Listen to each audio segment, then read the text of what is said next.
Tonight, we bring you a story about the kind of legend every town pretends is only a story.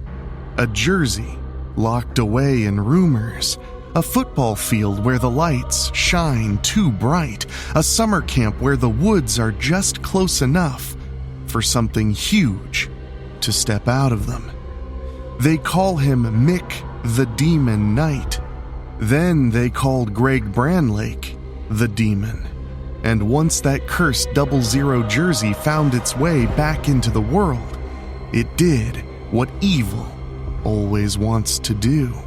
It waited for the right player, the right grudge, the final game.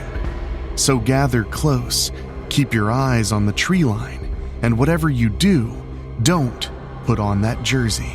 Because this is our summer mini-series in its entirety, Summer of the Demon by Rob Fields.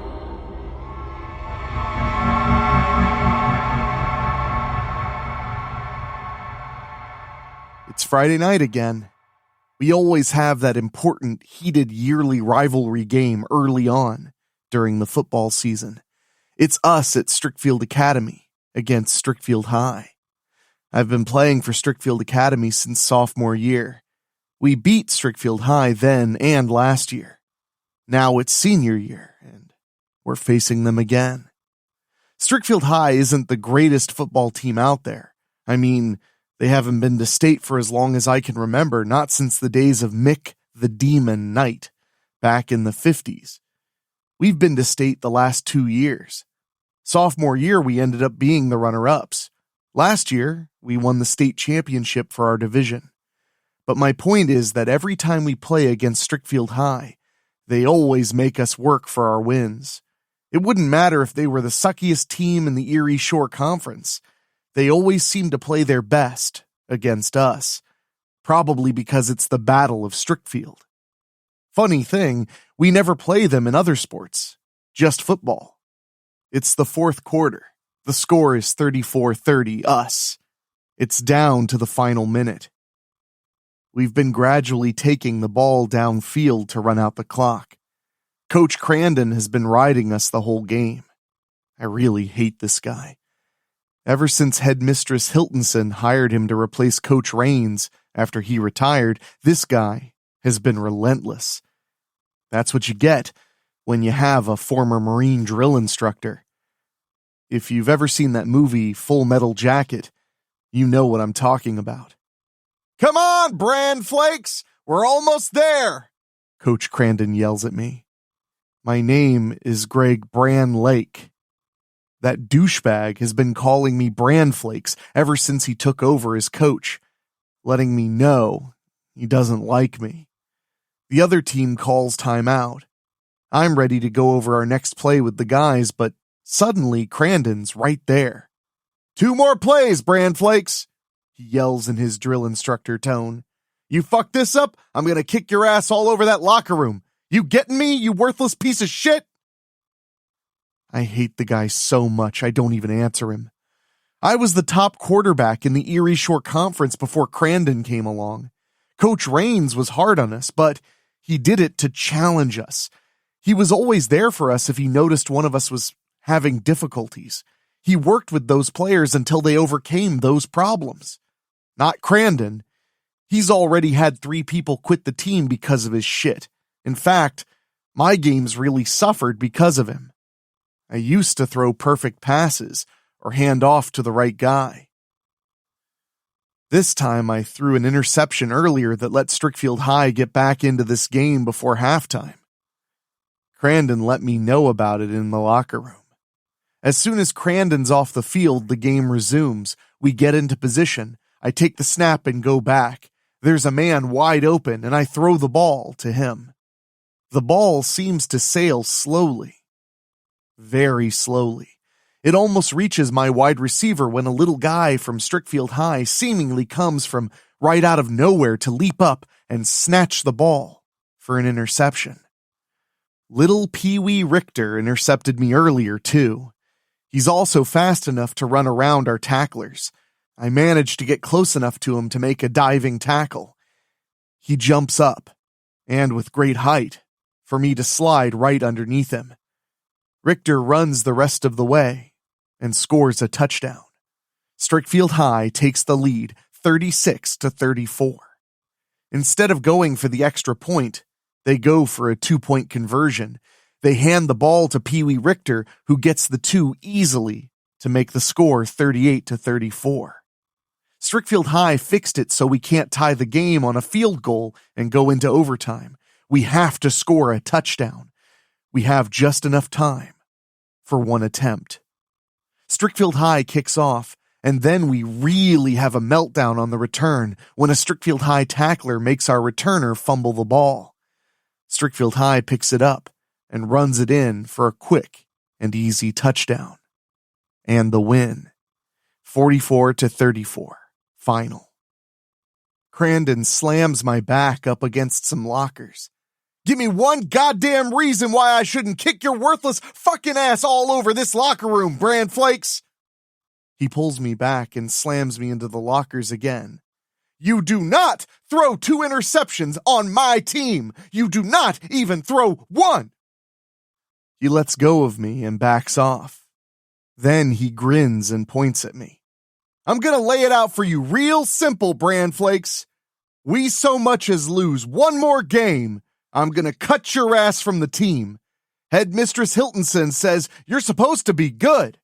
So far, you ain't showing me jack shit. Well, one more loss. Then he pats the side of my face.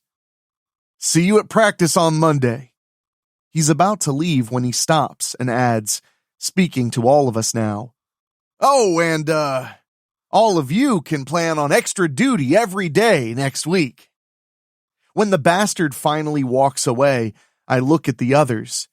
No point in expecting any of these guys to help me out. We're a football team when we're on the field, but most of us aren't really friends. I can even see their sour looks. Yeah, they're blaming me for our loss against Strickfield High. I'd have told Crandon to kiss my ass and quit the team, but I know next week's the big game where the scouts are coming.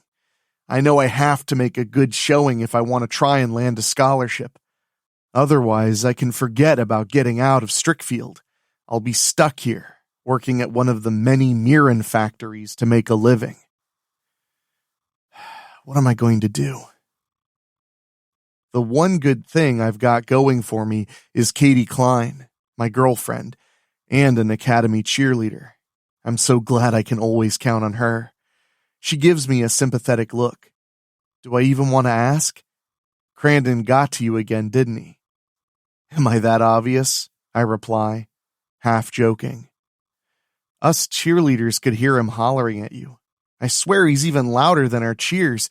We even hear the filthy words he's not supposed to be using at the academy.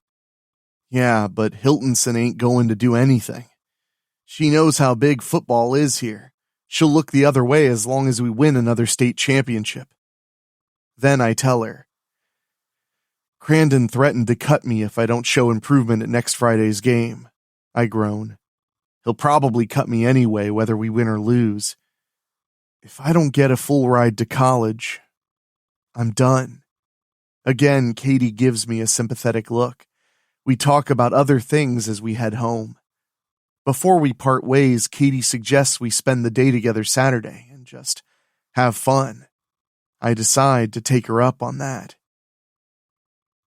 It's Saturday afternoon. Katie and I have been walking around the village, just going wherever. We even go to the Strickfield Town Center Mall.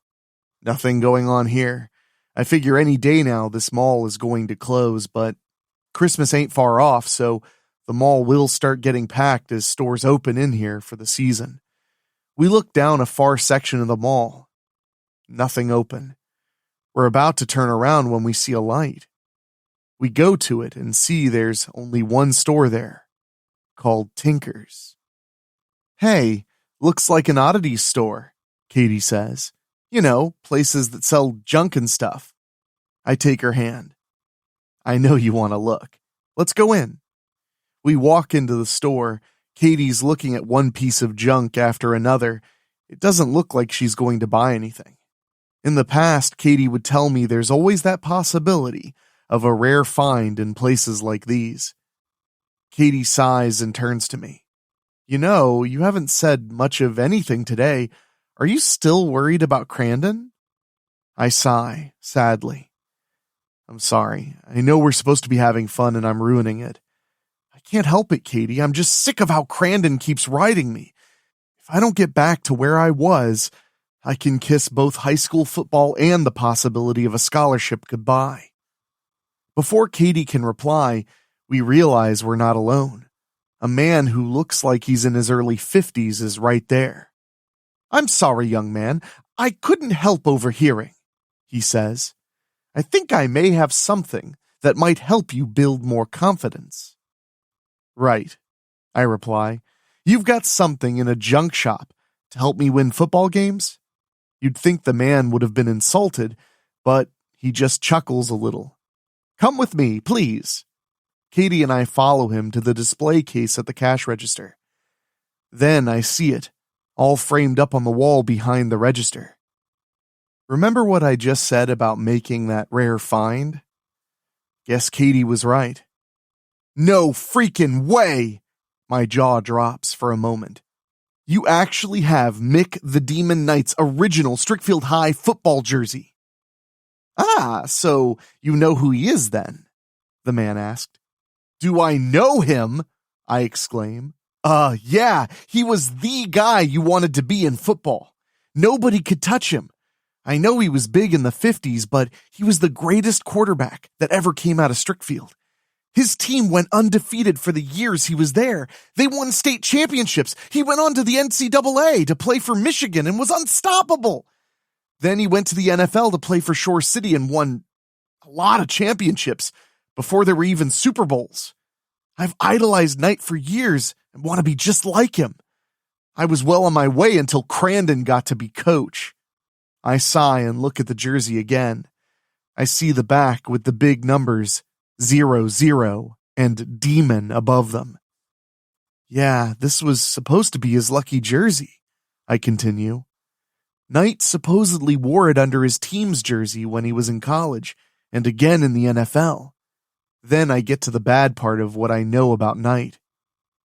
He was found dead in his condo in Shore City about midway through his final season in the NFL. Rumor had it that certain people were looking for his jersey. This jersey. His body was found with... I don't want to say it. I look at the jersey again. Then I turn to the man. How did you end up getting it? Well, that's my business. Isley Tinker, at your service. I've come across many interesting artifacts and oddities during my times and travels. I just happened to come across this football jersey in an auction. I picked it up cheap, but I know to the people of Strickfield it's worth so much more. I shake my head slowly. I don't think I could ever afford this jersey. Tinker and I end up talking figures. He comes down on the price a little, but I really want that jersey. Fortunately, I have just enough on my debit card to buy it. Normally, I don't collect sports stuff, but this is Mick Knight, the Demon! Yeah, this guy was built like a brick shithouse, but he could really throw a football. He could hit his mark 9 times out of 10, sometimes 10 times out of 10. When he ran the ball himself, he could knock other players out of the way like they were just pesky little flies. Yeah, I just had to have that jersey. A collector's item, if anything. Katie and I leave the store. Well, at least you're finally smiling, Katie cracks, even if you had to spend good money to do it. I put an arm around her. I don't expect you to understand, hun, but this jersey, I just have to have it. She smiles. You don't have to explain it to me. It's no different than some of the items of classic rock and roll that I collect. Believe me, I totally get it. Katie and I hang out for the rest of the afternoon and into the evening. When our date's over, I'm finally alone in my room with my prize. I'm holding the original Strickfield High jersey that Mick the Demon Knight wore. I don't know, it feels like some kind of energy is in my hands when I hold it. Now, when it comes to collector's items like an original jersey, you wouldn't even think about trying it on, but that is exactly what I was going to do. I put the jersey on right over my t-shirt and look in the mirror. Then I gasp when I feel like I'm wide awake. I was tired from my day with Katie, but now I'm feeling like I'm on top of the world. Yeah, I should, since I have this jersey. Truly, it's a one-of-a-kind collector's item, and it belongs to me now. Deep down, I'm feeling like things are going to start changing for the better. Monday after school, I'm on the football field at practice. That's when Crandon starts on me again about how I cost us the game on Friday. He keeps going on and on about how my position's going to come open after next weekend and how those who want to throw for him had better start practicing for tryouts. Crandon points right at me. You might as well just walk off the field right fucking now, you worthless piece of shit. Go fuck yourself, I hear myself saying. Everybody's looking at me right now. Boy, you should have seen the look on Crandon's face. In fact, he marches right up to me and shoves me. What's that, boy? Come on, say it again. I shove him back. Yeah, you heard me the first time. You want to replace me? Just try it. You know none of these guys are anywhere near as good as me. Crandon and I have a standoff. Then he grins before he turns away from me. Okay, bran flakes. He thinks he's such hot shit on a cold plate. I want you guys to destroy him. I don't want him even getting to Friday night's game. We have practice. I'm feeling like I've been rejuvenated as I'm completing one pass right after another. I'm even knocking people out of the way who are trying to tackle me. Crandon's fuming so bad you could probably fry eggs off him, especially the times when I run the ball in myself. For once, he's not giving me hell. He's actually screaming at the other players now. For the first time ever, he doesn't even keep me around for extra duty. The others are going to be running laps. Friday night comes again. I'm wearing the Mick Knight jersey underneath my Strickfield Academy one. We're playing Ridgeway Academy, as in Ridgeway Heights. In fact, they were undefeated last year. They're currently undefeated this season. They won the state championship last year in their division. The Scouts are even here tonight. Crandon's yelling his bullshit at me as we play. He doesn't like that I've been showing him up all week. Just hurry up and get your ass off my team, Bran Flakes! But I've been completing my passes. I've been keeping those bigger guys away from me. I've even knocked a few out of my way as I run a touchdown in. People just aren't believing what they're seeing. Ridgeway Academy has been destroying everybody they've faced, often winning with real high scores. Now we've got a 67-7 lead. The only reason Ridgeway Academy even puts points on the board was because of a fumble recovery. Nothing to do with me. I can tell the Scouts are impressed. Katie's really beaming as she looks my way. Our cheerleaders are really kicking things up with how they're cheering. You could actually hear them over Crandon screaming, for once. We get down to the final minute. We're up 84-10 now. I take the snap and run the ball down the field, knocking a few of those big guys out of my way again. I cross into the end zone for one more touchdown, for the final score of 90-10. For the first time in my life, my teammates run up to me and lift me up onto their shoulders to carry me around the field. Not only did we just make the biggest upset by handing Ridgeway Academy their first loss in quite some time, but we're back in the playoff picture again. As we pass Coach Crandon, I give him that look that tells him I'm definitely keeping my position as starting quarterback. Regular season's over and we're in the playoffs. I'm right back where I was when I started playing. No, I'm even higher than I've ever been. I'm getting offers on top of offers for full ride athletic scholarships from some of the top colleges. I'm talking SEC and the Big Ten here. Ever since I've been wearing Mick Knight's jersey, I've been on top of the world. But there's still one problem, however. I'm in the locker room. I'm the last one to take a shower after smiling for pictures and doing interviews for the area news stations and papers. After I finish my shower and get dressed, I see Coach Crandon standing outside. Crandon wastes no time. Must be nice, huh? You're getting everything you ever wanted. Hell, Greg Branlake, you're the talk of the college football world. He looks like he's ready to devour me now. Let's cut the shit. We both know you suck. How you doing it, huh? Steroids? Some other performance enhancers? Then he pushes me. Ain't no way you're gonna be a college star, Branflakes. You're really a fucking pussy. You know it, I know it. You better fess up, because when I find out, and I will, you're gonna be out on your ass. You're gonna go back to being a fucking pussy like you've always been. I smirk and shake my head a little. I have to go. But Crandon moves and stands in front of me. Finally, I've had enough of his shit. I pick him up like a pillow and throw him right through the doors leading into the swimming pool. I can't believe I just did that. Man, does this feel incredible. I move toward Crandon as he's getting up. He growls and comes running at me. I draw back, ready to punch him. I growl with all the anger I'm feeling as I take his head right off. The head flies all the way to the back wall and bounces into the pool. The body falls back and the water gets red fast as blood pours out of his neck. And then I see myself in the walled mirror. My eyes are glowing red, bright red. Then I growl. Wow, did that come from me? It's like a growl you hear in one of those cheesy horror movies. I even feel so much stronger, especially when I killed Crandon. This is fucking awesome.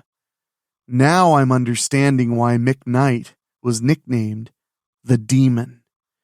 I don't know how he got this shit, but now that I've got it, I can have whatever I want, whenever I want it. I can have it all. You just knew things would get bad between Katie and me. She's been bitching and moaning that I don't have time for her anymore. Hey, we're both on the football field every day after school for practices, right? We're there on the field for our games, right? Where's the problem? When I told her I can't give myself to just her anymore, she just looked at me like I just dumped her. Yeah, I guess that's what did happen. I don't need Katie. I don't need anybody. I've got the Mick Knight jersey. I'm the Demon now, and Strickfield Academy has been cruising right through the playoffs. We're the team to beat now. We're the #1 seed in our division. As for Headmistress Hiltonson, she's definitely pleased. Yeah, she seemed bent out of shape when it came to Crandon's death. No one ever came to talk to me about it, so I think it's safe to say no one saw me. No big loss when it came to Crandon. Headmistress Hiltonson appointed our gym teacher, Mr. Rickles, as our temporary coach until she can get a new full-time one. At least with Mr. Rickles, it feels more like old times when Coach Raines was behind us. He was also the assistant coach until Crandon pushed him away. I can tell the morale is up more with Crandon gone. Believe me when I say, nobody misses him. I'm lying on my bed and thinking about the future when my door slams open and Katie marches in. I get off the bed and point at her. You can't just come into my house like that. But Katie's not the least bit afraid. Your parents aren't home. She points right back at me. I see you on Friday nights, Greg Branlake. I see you. You've been intentionally hurting people on the field. She comes right up to me and gets in my face. You think I don't know it's that jersey you bought at Tinker's? I'm not stupid. Want to know something else? I went back to the store to ask questions about that jersey. Tinker isn't even in the mall anymore. It's like it never even opened there. I shrug. And I should care because... You've changed, Greg, she yells. You've really changed. You used to be a great guy. That's why I loved being with you. Now I don't even know you anymore. You dropped me like a hot skillet and started sleeping with every girl who throws herself at you. I know Headmistress Hiltonson won't expel you, not when we're about to win another state title, but that's all you care about now. Championships, money, girls, and fame. But we both know why you're getting everything, don't we? Katie shrieks when I suddenly lift her up. I take her to the wall and slam her against it to hold her there. She starts punching me. Let go of me, Greg! God damn you! I'll break you in half, you skinny little bitch. I fire back. Shit. Was that me? Katie screams like a girl from those cheesy horror movies after hearing my demonic voice and seeing my glowing red eyes. I'm still holding her to the wall when I look into her terrified face. I'm going to have some fun with you now. I'm going to break you as many times as I can. Wow. I fucking love this demon voice. No, no! Katie wails. Then she kicks me right in the balls. I can't believe this. I'm supposed to be the demon now, and that skinny little bitch just brought me to my knees? Oh, damn, this really hurts like holy hell. I fall on my side and hold my groin as Katie escapes. Bitch! I growl. Just you wait. We've been destroying every team in the playoffs. Now we're at the state championship finals. Wouldn't you know it? It's us against Strickfield High. They didn't have the greatest season, but they did manage to get a good enough record to barely make it into the playoffs. They are the number 7 seed. And there's that little Peewee Richter. One of the main differences between us and the high school is that we have enough players to make a separate offense and a defense. Strickfield High has to play both sides with their starting lineup since they're just a village high school, and only so many people there go out for football. Yeah, little Peewee Richter's definitely on the menu tonight. I haven't forgotten about how he embarrassed me earlier on in the season. We're playing the game. I can definitely see why Strickfield High made it to the finals. They're relying on little Peewee Richter. He wasn't a full starter when we played at the beginning of the season. It wasn't until about halfway through the season that he was moved to first string. Since then, he's really made a difference for Strickfield High. He's a little shit, but he's so fast that people can't catch him. Well, he hasn't gone up against the demon yet. He's going to learn the hard way. As the game progresses, little Peewee Richter is really pissing me off. Our team scores a touchdown, then he answers it. When he answers the touchdown I ran in with one of his own, he points right at me and does a little dance. The score is tied at 60. I'm definitely going to kill him. It's the final minute of the game. I'm ready to take the snap when we're up again. I got my eyes on little Peewee Richter. He's got his eyes on me. And then I feel such power surging right through me. The next thing I know, I can feel my cleats coming apart. I can feel my helmet breaking. I'm literally growing and changing. Then I can hear the crowds gasping on both sides of the stadium. Little Peewee Richter practically shits himself when he sees his worst nightmare come to life. You belong to me now, little man. I growl in my full demonic voice. I'm ready to throw the ball right at him and hurt him. Bad. But I decide I want to face down Peewee Richter myself. As the Strickfield High tacklers come at me, I knock them out of my way like pillows. Then I make my way downfield towards Peewee Richter. I can't believe this little shit wants to try me. There I am with my double O's, that's my Mick Knight jersey, and the tatters of my pants and my new demonic looks, and he wants to be David to my Goliath. You made this personal, little man, I tell him. As I'm right up to him, I raise the football and roar. Everybody's screaming in the stands now. Not little Peewee Richter, though. Before I realize what's going on, he fucking climbs right up me like a pole. Then he snatches the football, drops it, and runs like hell. I turn around and roar as I run after him. I'm catching up to him fast with my demonic legs. Peewee Richter really runs like hell. As I dive to tackle him, he dives himself into the end zone. No! I roar. The final score is 66-60. Peewee Richter just won the game and the state championship for Strickfield High. I grab Peewee Richter off the artificial turf and lift him up to me. He's fighting and thrashing against me now. Oh, what I'm going to do to him. Yeah, I'm going to break him in half. I lift the little shit up and over my head. I'm going to enjoy hearing him scream as I snap him in two. Nobody humiliates me like that. Nobody. I'm the demon. The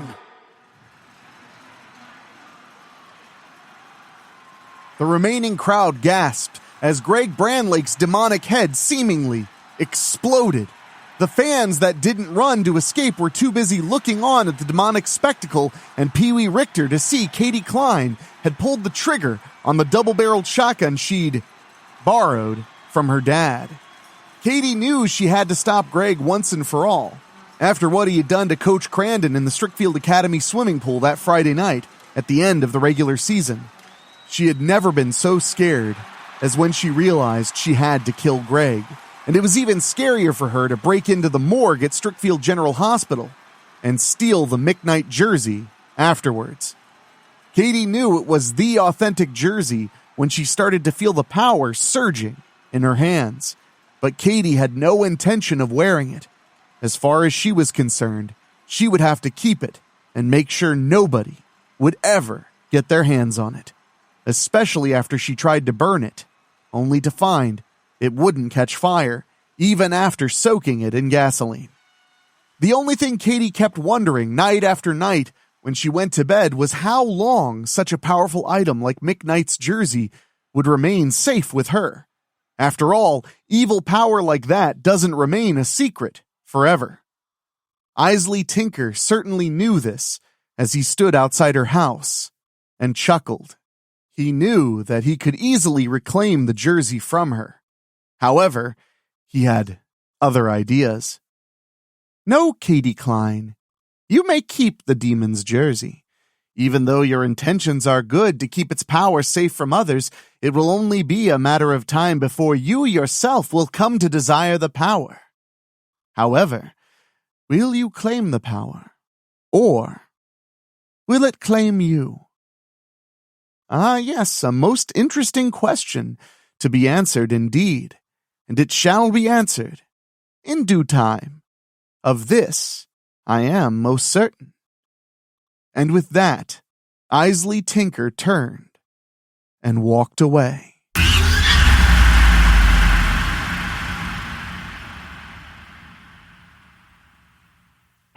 Last fall, I'm back out on the football field at Strickfield Academy.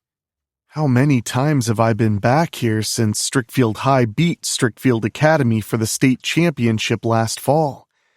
Every time I come back here, it's always the same thing. The fans are sitting in the stands on both sides. The game's sold out. Eventually, the game starts and plays out the same as before.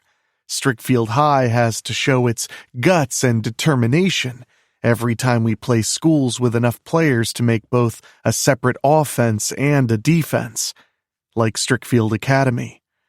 Strickfield High doesn't get enough people to go out for football, so we have to play both sides. We played Strickfield Academy in our regular season and beat them. We didn't have the best record in the Erie Shore Conference, but we knew we had to win the Battle of Strickfield. This was the day that changed my life. Eddie Richter's my name, but everybody calls me Peewee because of how short I am. Yup, I heard it all. Through the years, I'd been called things like short stack, little boy, runt, pipsqueak, and eventually Peewee. Anyway, there was no point being down on myself about it. I turned my disadvantage into an advantage. Early senior year, my gym teacher saw how fast I could run and got me on the football team, but I ended up on the bench until Strickfield Academy. During the Battle of Strickfield regular season, one of the wide receivers hyperextended his calf muscle. Coach Beam didn't have anybody else. I knew he didn't have much faith in me, but he gave me my shot anyway. I wasn't paying attention to the score, but I knew we were down considerably. Greg Branlake, Strickfield Academy's star quarterback, took the snap. When he had his man, he threw the ball. I hauled ass and ran towards it. Then I shot right up and intercepted it.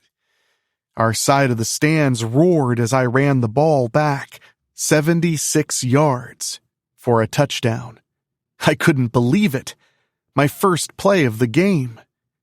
Coach Beam kept me in the game. But that's also when a bitter rivalry started between me and Greg Branlake. I don't think it was just me intercepting him that got him upset. I saw his coach grabbing his mask and yelling right in his face before shoving him away.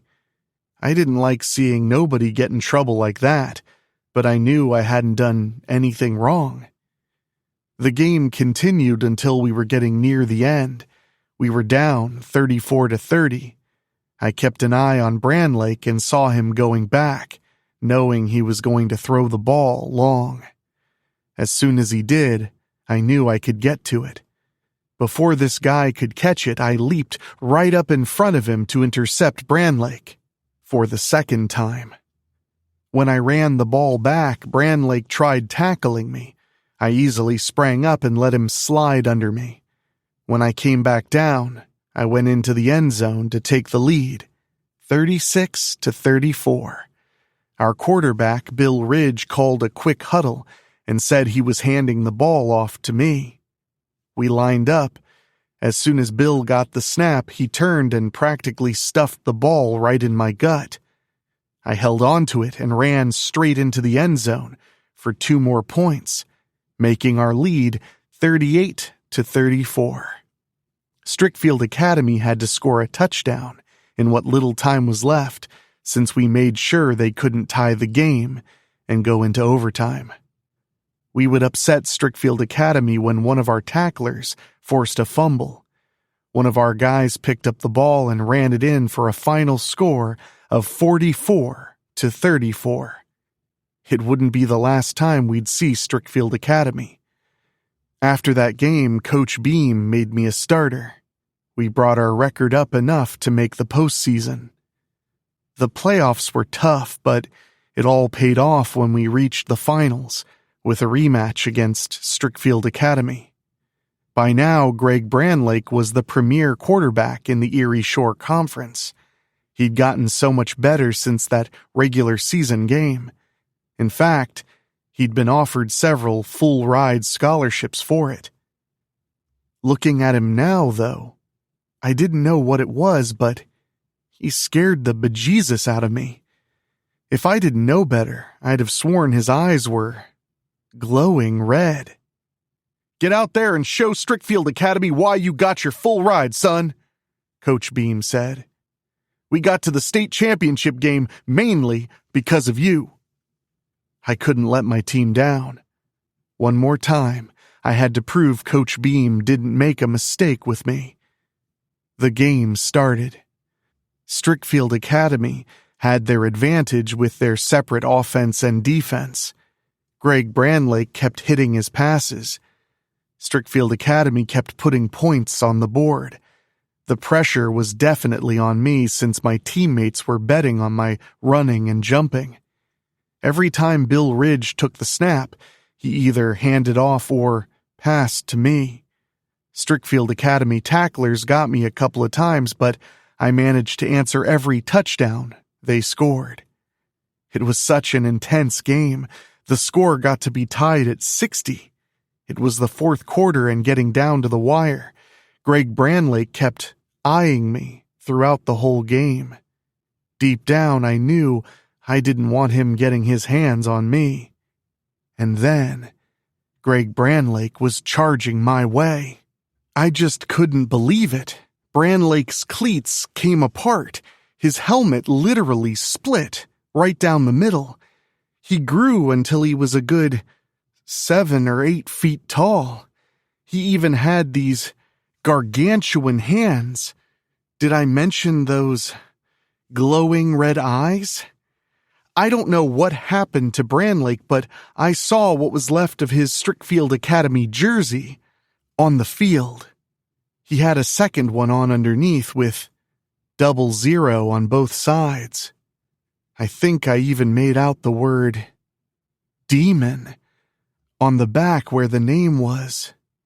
Branlake eyed me like he'd been waiting for this moment. You belong to me now, little man.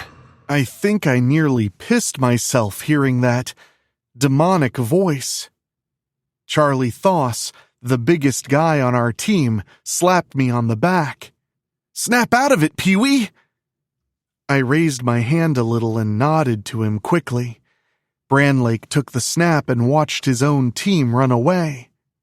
Now my teammates, they charged right after him. Sure enough, Branlake easily knocked our guys out of his way, like they were little kids. He even smacked big Charlie Thoss enough to where he flew almost 20 yards downfield. And now Branlake was coming my way. When he got close enough, he smiled and growled. I know you can't hear people growling on the field. Grunting, maybe, not growling. But I heard Branlake, loud and clear. Then he said, "You made this personal, little man." When Branlake was almost on top of me, he raised the football high and roared. I think both sides of the stands could hear it because they all stood up. They didn't run away, though. I knew I couldn't run away. My teammates were depending on me. They stood by me when Coach Beam gave me my shot and accepted me as one of them. I had to stand and fight.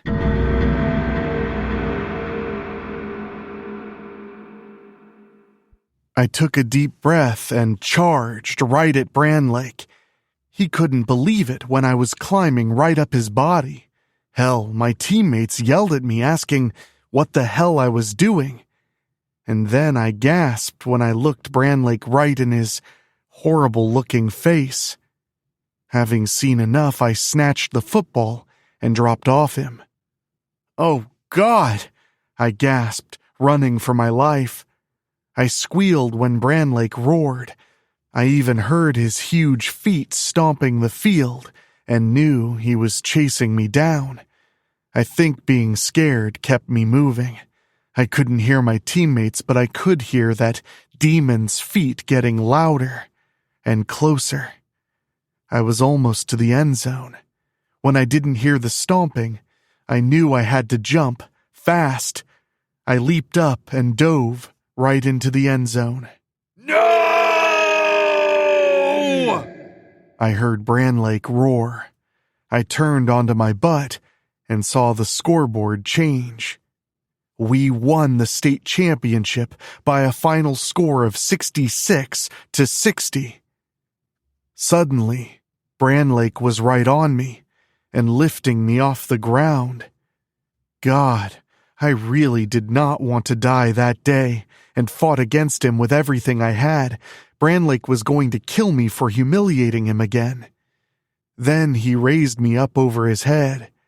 One of his big hands held onto my neck, and the other held one of my legs. When I saw myself starting to come down fast towards Greg's knee, I knew he meant to break my back. I screamed when I felt the sudden jolt in my spine. Present day. I suddenly woke up screaming. "Oh my God!" I gasp. I'm in my bunk in my cabin at Camp Red Feather. Just to make sure, though, I check my body. All good. Damn it. It's the middle of June and I keep having these nightmares about the state championship game last fall. I'm damn lucky to be alive. Just as I was about to be ripped in half, Greg Branlake's demonic head exploded right underneath me. I don't know what happened, but we were both suddenly on the ground and Branlake was dead. I'm still sweaty all over. Not because it's hot outside, it's actually cool enough that I was using my blankets. I'm here now because Camp Red Feather was rented out by Strickfield University as a football camp. We should be practicing at the university's football field, but it's getting a new AstroTurf put in. There were quite a few of us from Strickfield High who got full-ride athletic scholarships. A few of our guys went on to other colleges.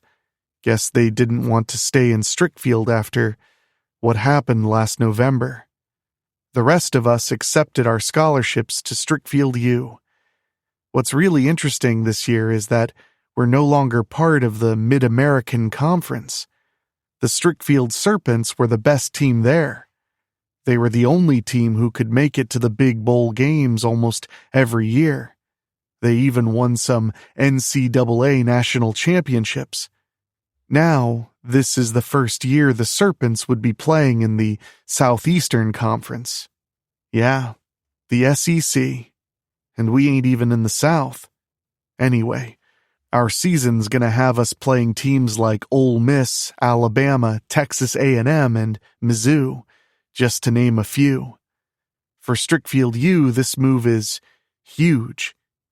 I should be more excited about the move, but I keep having them damn nightmares. There are times when I won't have them, then they just come back. I'm beginning to think maybe a piece of Greg Branlake got inside me that night. Ah, come on, Eddie, I tell myself. It's all in the past now. I get out of bed and grab what I need to take a shower. But when I open the door to the cabin, it's still dark outside. Wait a second. When I woke up a few minutes ago, it was morning. Then I get a feeling I ain't alone. Greg Branlake is right in front of me now. Everybody's been calling him the Demon since that night. Like back when Mick Knight became a Strickfield legend. He was wearing that very same jersey. He's all big and bulky and his glowing red eyes are looking right down at me. Did you really think I'd ever leave? Branlake asks in his demonic voice. I got unfinished business with you. The demon's huge hands wrap around my face. I don't even get to scream. But I do scream when I wake up in my bunk again. It's morning just like before. I get out of bed and quickly go open the cabin door. It's still morning. When I see people dressed and heading out to the football field, I know I got up late again. That happens when I'm having those damn nightmares. I hurry up and get dressed for practice. I'm gonna be late getting out to the field. Football practice. You better have a good excuse on why you keep showing up late for practice, Richter. Coach Fred Mercer yells. You gonna be late for game day when we start in the SEC this fall? Sorry, Coach, I call out. Fall in line, he calls back. My other teammates give me dirty looks, especially Mark Schumer, a guy just as big as Charlie Thoss. Coach has threatened to give us extra duty for my tardiness a few times. Charlie said he'd thump me around if he actually did. Mark Schumer said it like he meant it. He'd kick my ass. I knew Charlie was joking, but Mark stood by what he said. Now we're doing warm-ups. Coach Mercer yells at us when he catches us watching the cheerleaders practicing. They could have practiced at one of the gyms at Strickfield U. Since they're going to be cheerleaders for our team, the university decided to send them to this camp too. You dumbass is going to be looking at them girls when those SEC teams are running circles around you, Coach yells. Do that and you'll all be running laps until you get it through your thick skulls. This is college ball now. High school's over. High school is junior league. By the end of practice, Coach Mercer's got us concentrating more on football. Before letting us go, he lightens up and tells us we can look at the girls at the social in the rec hall tonight. As we're leaving, Mark Schumer comes and smacks me on the back of the head, knocking me down. Then he grabs and lifts me up.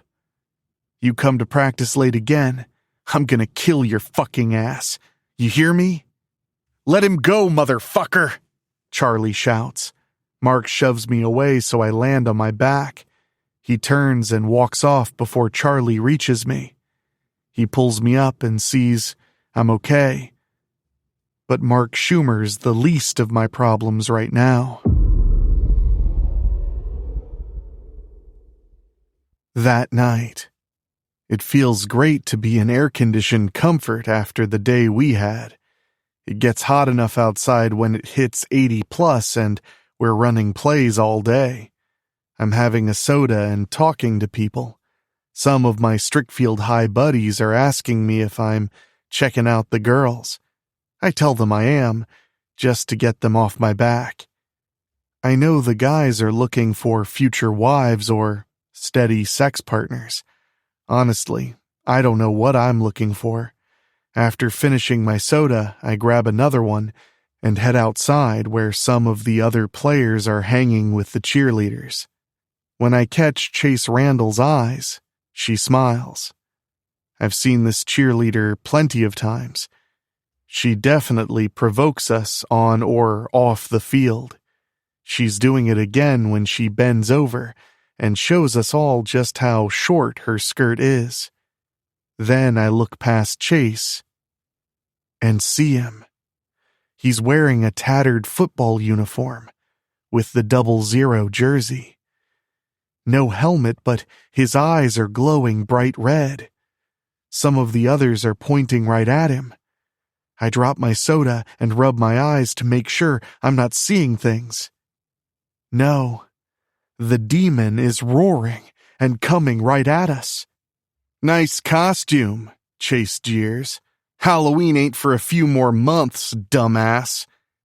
Am I having another nightmare? The breeze blows, telling me I'm wide awake. "That ain't no Halloween costume," I yell. The demon easily picks up a picnic table and hurls it our way. Everybody runs as it lands and becomes instant firewood. Some of the other football players rush at the demon, but he easily repels them, just like last fall. They get up and try attacking him again. The demon proves he really is incredibly strong. Then I snap out of it and grab a board from the broken picnic table. Before I can move, he grabs Bill Ridge, our quarterback turned wide receiver, and lifts him up effortlessly with one hand. Then he slams him through another picnic table. Still holding on to Bill, the demon lifts him up again and walks over to the bonfire near the rec hall. Bill's fighting him, trying to get free. The others are trying to help him, but the demon just shoos them away. I hit it in the back with my board, but he smacks me and sends me flying too. By the time I get back up, the demon's got Bill right at the bonfire. "You were real hot that night with your passes," the demon jeers. "Now, you're just on fire." Bill screams when the demon lowers his head into the flames. He's flailing his arms while burning alive. Soon he stops moving for good. The few guys who grabbed hold of the demon to try and help, they never mattered. After the monster drops Bill's body into the fire, he knocks those guys away. Now the demon comes toward me. He stops short and says, "Your time's coming. Soon." When the demon turns and walks off, nobody else bothers going after him. The rest of our Strickfield High team all look at each other, not believing it's happening again. But the demon came to me specifically. Has Greg Branlake really returned from the dead to get revenge on me? That's it then. I've got to get away from Camp Redfeather. The demon keeps haunting me in my dreams.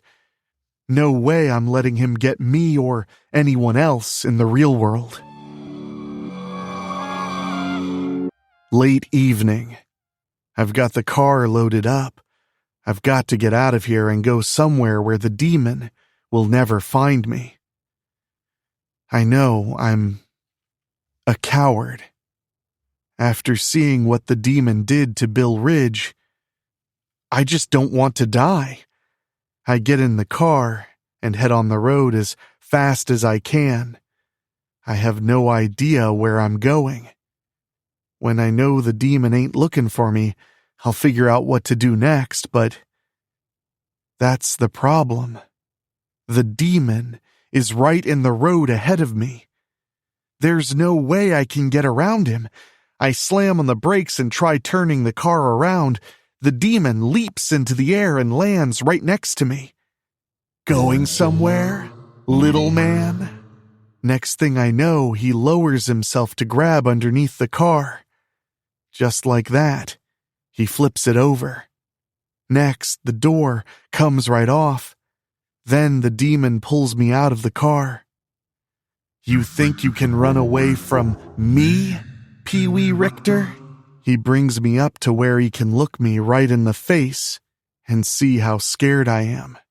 Maybe you escaped the demon last fall, but there ain't no escape now. I can find you when I want to. I can kill you when I want to. Then the demon tosses me in some tall grass off the road. You're gonna be last, Peewee. I want you to see me kill all your buddies first. All of you were there last fall. I ain't stopping till you're all dead. You'll know you're up, 'cause I'll come get you myself. The demon leaps into the air and is gone. I can't see where he went to. All I can see is what's left of my car.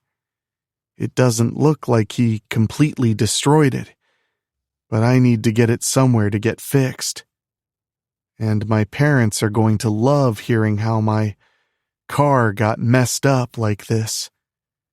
I pull out my phone and make some calls. After that, it's back to Camp Redfeather.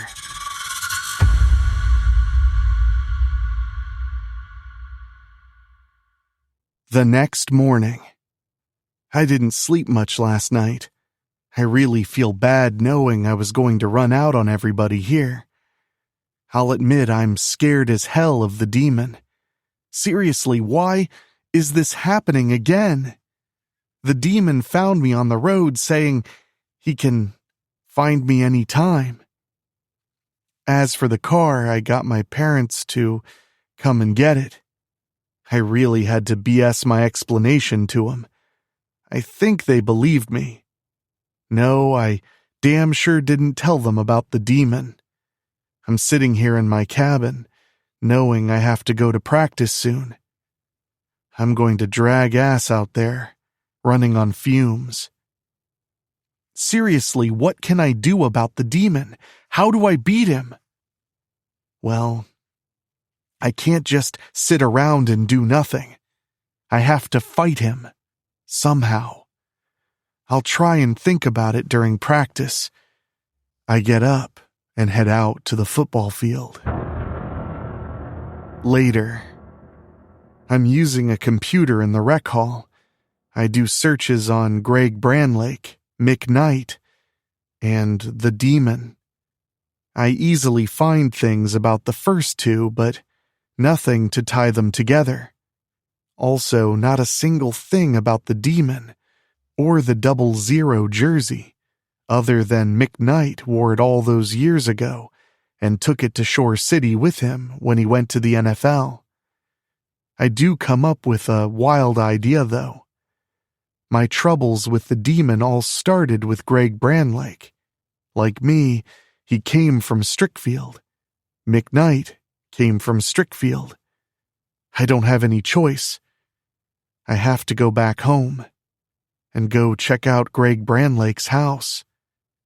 I never knew where he lived, but I found his address online. Unfortunately, I don't have my car to drive back to Strickfield. I'll have to hitch a ride. Strickfield. Great way to start my college football career, breaking into the house of a former high school football rival. I was lucky to get in on the ground floor through an unlocked window. I just hope I didn't set off any kind of silent alarm or something. I slowly walk upstairs and look for what might be Greg's room. I peek into different ones until I see the shapes of trophies, a dead giveaway. I use my phone's camera light to look around. After not finding anything in his desk, I go check the closet. When I don't find anything on the floor, I get the chair from the desk and stand on it to check the shelves up top.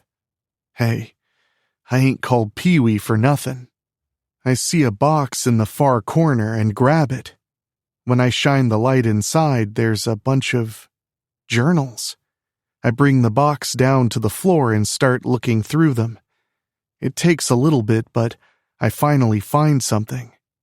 It's early October of last year, which would be senior year and football season. The entry talks about Greg getting the Demon's jersey and how everything changed in his life for the better once he started wearing it. Yeah, Greg didn't get better on his own merits after the Battle of Strickfield. He used that 00 jersey. What's up with it? What kind of power does it give? Gee, Peewee, maybe if you'd read more of the journal, you might find out. But I don't get to turn another page when the bedroom lights suddenly come on. Then I feel myself being zapped. Next thing I know, everything's going dark. If the demon found me here, I'm so dead. I wake up and see I'm on a bed, still in Greg Branlake's room. The lights are on and I'm seeing an older couple both wearing pajamas and slippers. Easy, son, the man says. What are you doing in our house? The woman demands.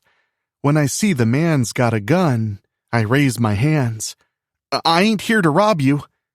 The man puts the gun down on Greg's desk. I'm not going to shoot you. I only stunned you with a taser. I'm not arresting you because you're Peewee Richter. See, I'm with Strickfield PD. You were in the state championship game that night at Strickfield Academy.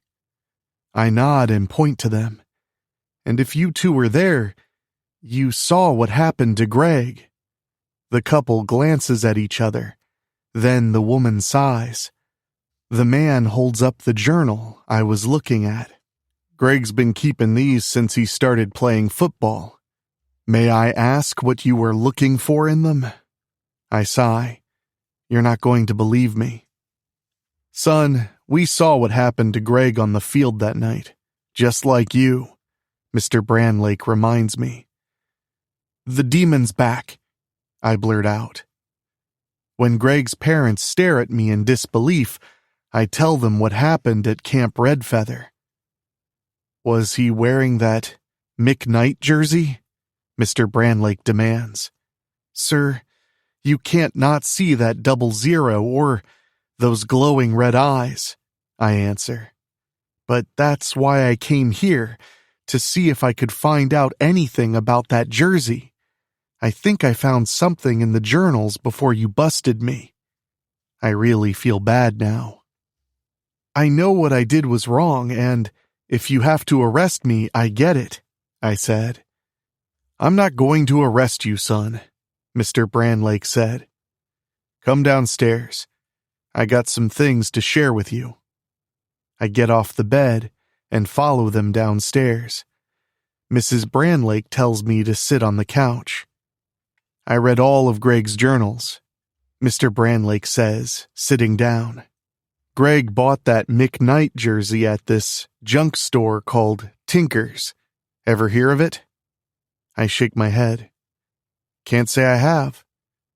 Mr. Branlake continues. Greg saw that jersey and spent a lot of money to get it. It was no secret he was struggling with Coach Crandon.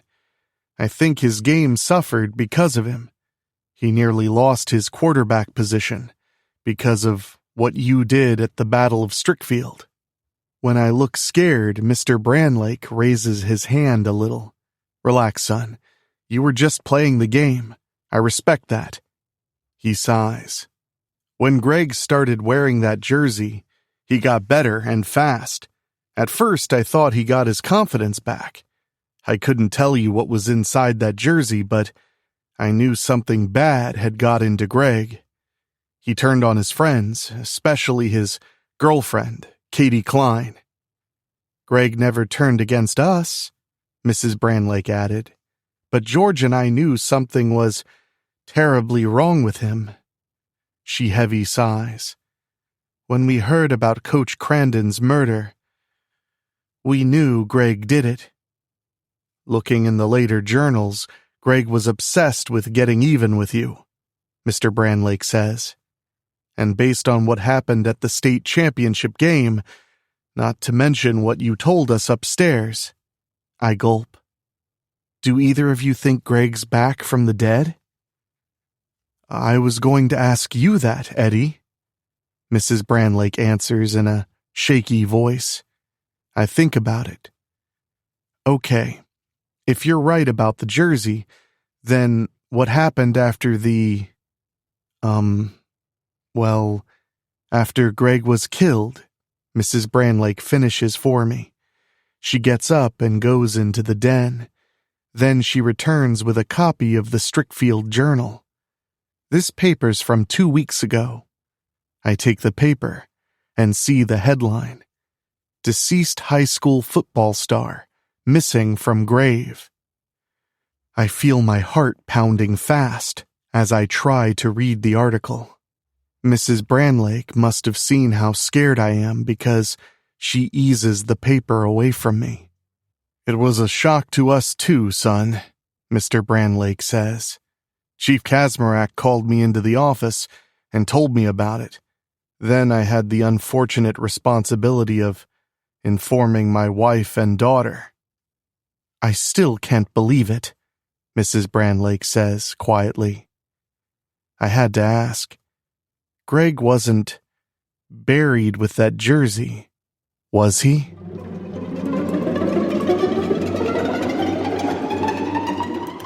No, Mr. Branlake quickly answers. He had it on him that night at the game when he was killed. The hospital morgue called the station to tell us the jersey had disappeared from there. We never figured out who took it, but that jersey wasn't anywhere near Greg when we had the funeral service and buried him. At the funeral home, I even checked under his suit myself. Greg might have returned as the demon, I tell them. He's already killed a couple of us at the camp where we're practicing. The Branlakes both give me a sympathetic look. Now Mr. Branlake gives me a stern one. I hope you're wrong. But if you're looking into it, you can look through the journals or whatever else is in Greg's room. You can even take what you need so long as you bring everything back when you're finished. We just want Greg to rest in peace, Mrs. Branlake adds. And if you need me to look into anything for you, son, just give me a call, Mr. Branlake adds. Thank you, I reply. Before they head back up to bed, Mr. Branlake gives me their phone numbers. I head back up to Greg's room to skim through the journals some more. I end up taking a few select ones before I leave the house. Time to hitch a ride back to Camp Red Feather.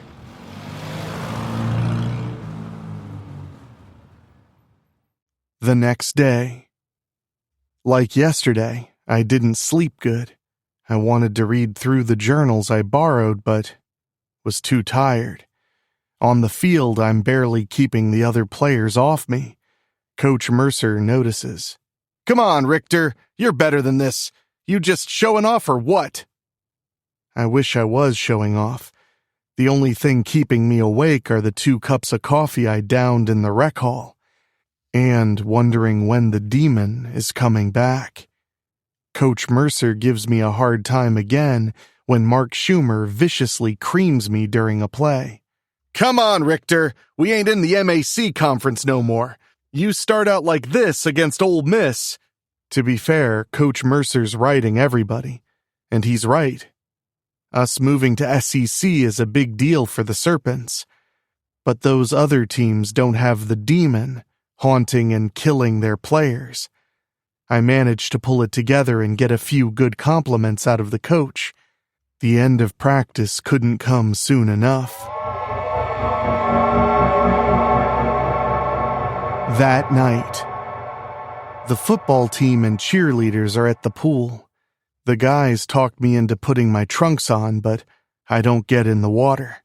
I can swim, I just have a gut feeling the demon might show up. I know some of the staff here have seen him. I'm surprised Camp Red Feather hasn't been shut down. Mr. Branlake wasn't kidding about Greg wanting to get even with me. It wasn't just me he was obsessed with. He was obsessed with Mick Knight, which was the whole reason why he wanted to play football. I don't think he knew what that jersey could do before he saw it at the shop. But once he felt that power, that was it. Greg got the girls. He got the full-ride scholarship offers to top colleges. He became the talk of the high school football scene. If he hadn't been killed, Greg might have breezed his way through college ball and moved on to the NFL. When I see my teammates having fun with the cheerleaders, Charlie Thoss comes floating by. "Come on, Pee-wee, get in here. It's still too hot out to just sit around out there." I smile a little. "Yeah, you ain't wrong." When Chase Randall approaches the pool, all eyes are on her and fast. Then my jaw drops fast, but not because of Chase's provocative bikini. The demon's coming out of the thick bushes nearby. "Look out!" I yell, pointing to him. The demon leaps and lands in the pool as Chase and I are helping people get out, but the demon reaches Biff Aarons before we can. "Didn't anybody ever tell you never to go swimming after dinner?" The demon jeers.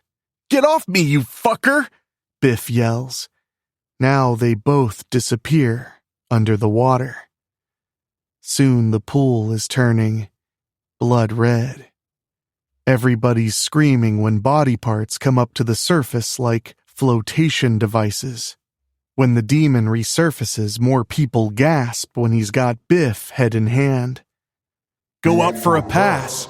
Go deep." When the demon's got his eyes on Kim Tallman, a cheerleader, she's too scared to run away. I try and help her, but suddenly I feel myself being forced to the ground. The demon leaped out of the water and clobbered me. "Penalty! Too many men on the field, Pee-wee," the demon jeers, pinning me down with a knee on my back. "Get off me!" I yell. "Just stop! You want your revenge? Then take me!" The demon ignores me and tells Kim, "I told ya to go long." The demon throws Biff's head right into Kim's stomach. The demon throws Biff's head right into Kim's midsection. She only gasps for a moment before bleeding from her stomach, with Biff's head lodged in there. Her mouth's bleeding as she falls to her knees. As she drops on her side, the demon gets off me and moves to her. Kim wasn't dead yet when he makes a punt. Her head immediately flies right off her body and soars out to the field, eventually splitting the uprights. Now the demon grabs me and lifts me up. I'm still scared, but I'm also pissed off at how he killed Biff and Kim Just like that. I told you, little man. You die when I say so, not before. Why don't you go for a little swim and cool off? No! I scream when he throws me in the bloody pool. I sink to the bottom of the deep end and make myself come back up. Even though the blood was diluted by the water, I still had red all over me when I climbed out of the pool. The demon's on the other side of the pool and points at me. Now that's blood, sweat, and tears. The demon laughs cruelly before he turns and heads back into the trees. I want to go after him, but what would I even do? How would I bring the demon down? I feel so helpless, and I start crying.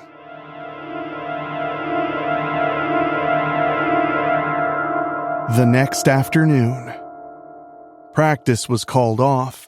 Coach Mercer didn't even try getting people motivated when he saw how messed up we all were at breakfast. I take the journals and head out to be alone. When I find a big tree, I park it and start reading again. I find an entry where Greg says he's got it all now. He even dumped Katie Klein after he got into a huge fight. Katie learned Greg was sleeping with another girl, right under her nose.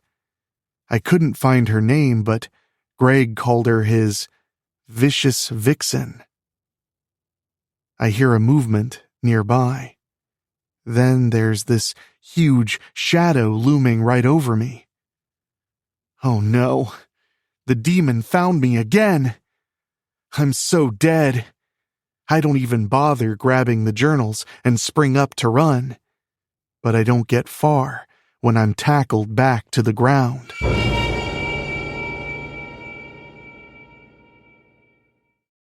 I scream as I'm being turned on my back. Only, it's not the demon. It's a girl. Maybe a young woman. I know I've never seen her at this camp. Still, there's something about her. Who are you? I ask, trying to save face. What's the point? She definitely heard me scream. She saw me get scared. I know you, she tells me matter-of-factly. Who else could I be? Then I know. You're Jessica Branlake. Correct. She gets off me and takes my hand to help me up. Jessica is a head taller than me. Okay, pretty much everybody here at Camp Redfeather is a head taller than me, but Jessica's easily the tallest girl I've ever seen. What are you doing here? I ask. Oh, okay. I know what you're doing here, but how? I know you're a cheerleader, but you're not one of ours. Jessica laughs. Correct again. I cheer for Ohio State. She explains how she just pointed to a name on the clipboard at the security station and got into the camp no problem. Nobody's caught on to me yet. I had to come here when I heard Peewee Richter was playing for the Strickfield Serpents. I raise my hands in front of me. Look, she raises one of her own. Now, I'm not here to cause no trouble for you. When Mom and Dad told me about you coming to the house, I knew I had to come talk to you. Come on, we both know the demon was coming after you, right? Greg and I never really got along when we were growing up, but he was my baby brother. I'm right there with my parents on wanting closure for him. But what do you want from me? I ask her. She shows me a copy of the Strickfield Journal, the same one Mrs. Branlake showed me. Then she sighs. I read this story a bunch of times. It's full of holes. Miranda Mason Phillips is a good reporter, but she don't know everything. Well, I want to know everything. She looks at me devilishly. What do you say you and me work together here? I smirk. Do I have a choice? No. she says flatly. But won't the demon come after you if he sees you're here? I ask. She laughs. Oh, believe me, Eddie, if the demon is Greg, he ain't gonna give me no pass 'cause I'm his big sister. I told you, he and I never got along growing up. Besides, I can tell you things about Greg you ain't gonna find in any of them journals, such as Greg wasn't the nicest person in the world, even before getting the Mick Knight jersey. When he got good at football and knew it, he turned into such a douchebag. I couldn't count how many times he threw his football at me, whenever he got pissed. Then I ask her, do you know anything about a vicious vixen? I just read in a journal she was the person Greg was seeing behind Katie Klein's back. She sighs. I've talked to Katie before, but even I didn't always know who all Greg was dicking. I can tell you for sure, he never liked Katie. Probably got with her just to have someone to call his girlfriend. I did hear him tell his friends that Katie was a prude. I'm surprised that never got back to her. Yeah, I read that in the journal before you scared me to death, I admit. Jessica's interested. He wrote about the bitch he was seeing behind Katie's back? Let me see. I retrieve the journal and see it's still opened to the page. We read the entry together. September 18th. Seriously, why do I keep Katie around? You'd think I'd be the one trying to have sex with her, but she keeps trying to get it on with me. Of course I can't think of Katie now when I just met the perfect girl. She sure ain't no nicey nice like Katie. When I saw my new girl literally rake her fingernails across another girl's face during a fight, I knew I had to have her. What my new girl quickly learned was that I take what I want. All I had to do was just grab her and kiss her to make her mine. I love talking to her. I know soon we'll be getting it on. I won't name her here in case someone else reads this. Let's call her my vicious vixen. Problem is, I won't be able to keep her if she sees how much Coach Crandon's been affecting my game. My vicious vixen demands a winner. I gotta do something to improve my game, fast. I need that vicious vixen. I must keep her. Wow, talk about obsession, Jessica says. Oh, it gets better, I tell her. I pick up another journal and flip to the page I want her to read. Check this out. October 15th. I can't believe how much fortune has shined on me. My ship came in when I got Mick the Demon Knight's jersey. I spent nearly everything I had, but this jersey was worth every red cent. Call it an investment that'll pay huge returns. I'm already being offered full rides to colleges like Michigan, Ohio State, Alabama. Not only that, I can keep my vicious vixen. Boy, did Katie turn into a real bitch after I dumped her in front of the other cheerleaders. Thanks to the jersey, I got it all. I even killed Crandon. But he had it coming for the way he kept riding me. My vicious vixen knew I killed him and couldn't pull me into her bed fast enough. This jersey made Mick Knight the man he became. He had it all. Wealth, fame, power, babes, anything he wanted. All he had to do was take it. Now I got the power, and I'm taking my vicious vixen with me. What good is having everything when you don't have a hottie like her to share it with?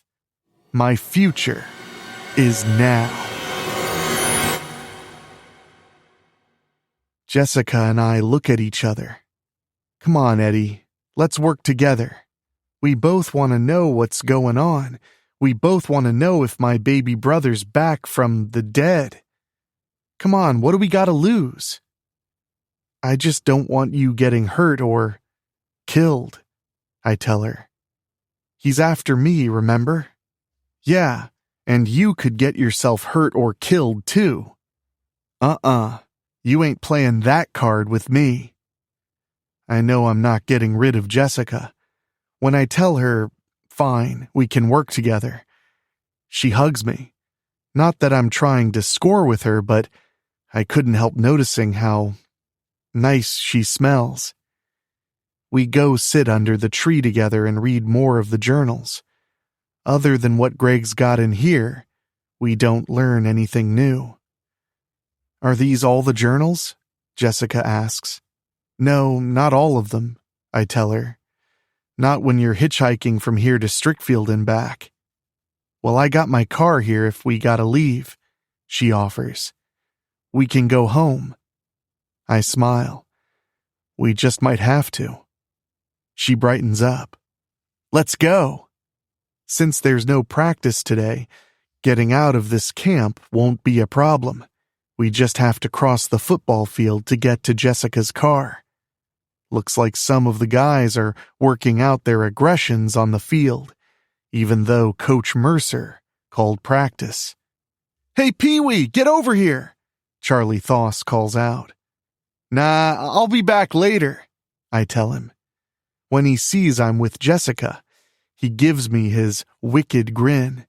Yeah, okay, buddy, I get you. Well, you have fun, okay? Don't do nothing I wouldn't do. Jessica looks down at me and sees me blushing. You would have thought she'd given me an outrageous look or got pissed. She just smiles devilishly and takes my hand. And I continue to smell that flowery smell of hers. I can't believe she's really holding my hand. It's okay, Eddie, she says softly. Then Jessica's eyes bulge out the same way mine did last night. I look her way and see the demon. Holy crap, he's actually walking around out here in the daylight.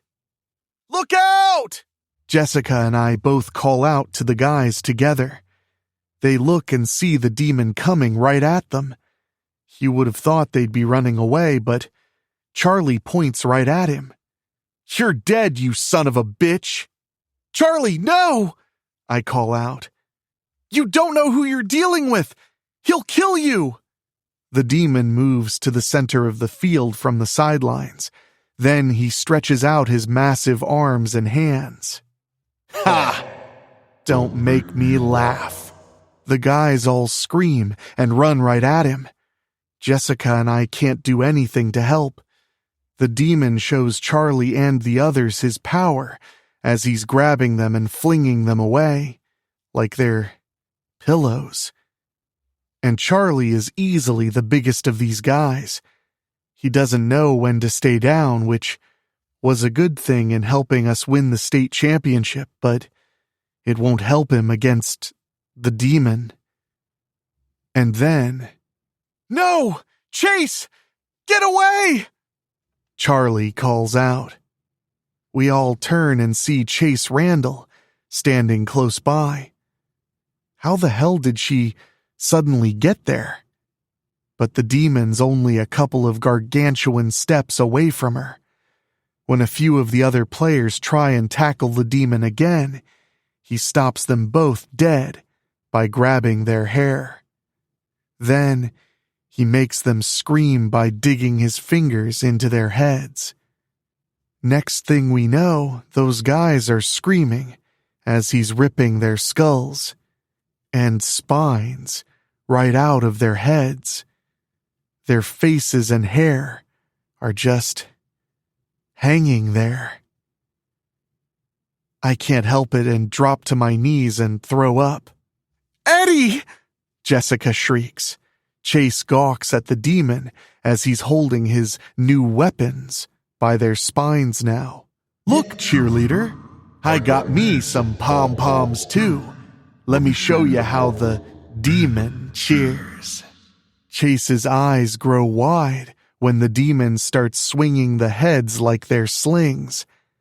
I don't think twice and start running at him. I don't think the demon will kill me. At least not yet. It's either me or him now, but he is not getting Chase. The football field. I'm running at the demon. I know I'll be good as dead, but I can't let him get Chase. I never reach the monster when the other football players appear from seemingly out of nowhere and rush the demon again. Bring it! He challenges them. The demon stands firm and fights them back. Even if you had the whole team, it'll never be enough, he taunts. My teammates have guts and grit and keep rushing at him.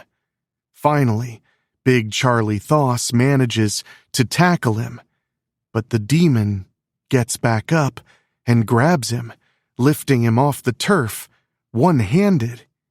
He sneers and pretends to wipe his 00 jersey with his free hand. Then, he flings Charlie away, like a frisbee. Charlie lands near the sideline and slides out of bounds. He tries to get back up, but he can't this time. The demon looks at Jessica and me. Now, where were we? He sneers at just me now. Since when did you get a girl, little man? Jessica grabs hold and turns me away. Run! I do what she says, but I don't get far when I hear her shriek. I turn around and see. The demon got Jessica. Pee-wee can't have no girlfriend, the demon taunts. That means you're out of the game. For good. He lifts Jessica up and grabs hold of her arms. It's halftime. She screams when he tries tearing her in half. I don't think twice and run right at the demon. Like last fall, I climb right up him, like a pole. He ain't got a football for me to steal, but I got an idea and wrap myself around the demon's head.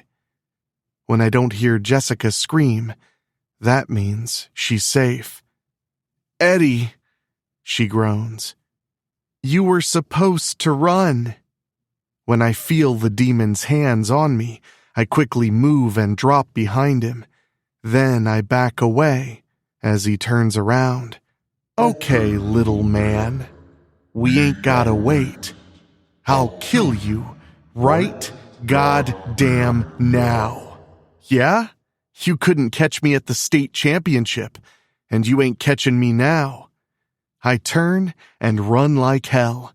I can hear the demon's big bare feet stomping right behind me. Oh, it's on. I run out into the nearby woods where the demon had come out earlier.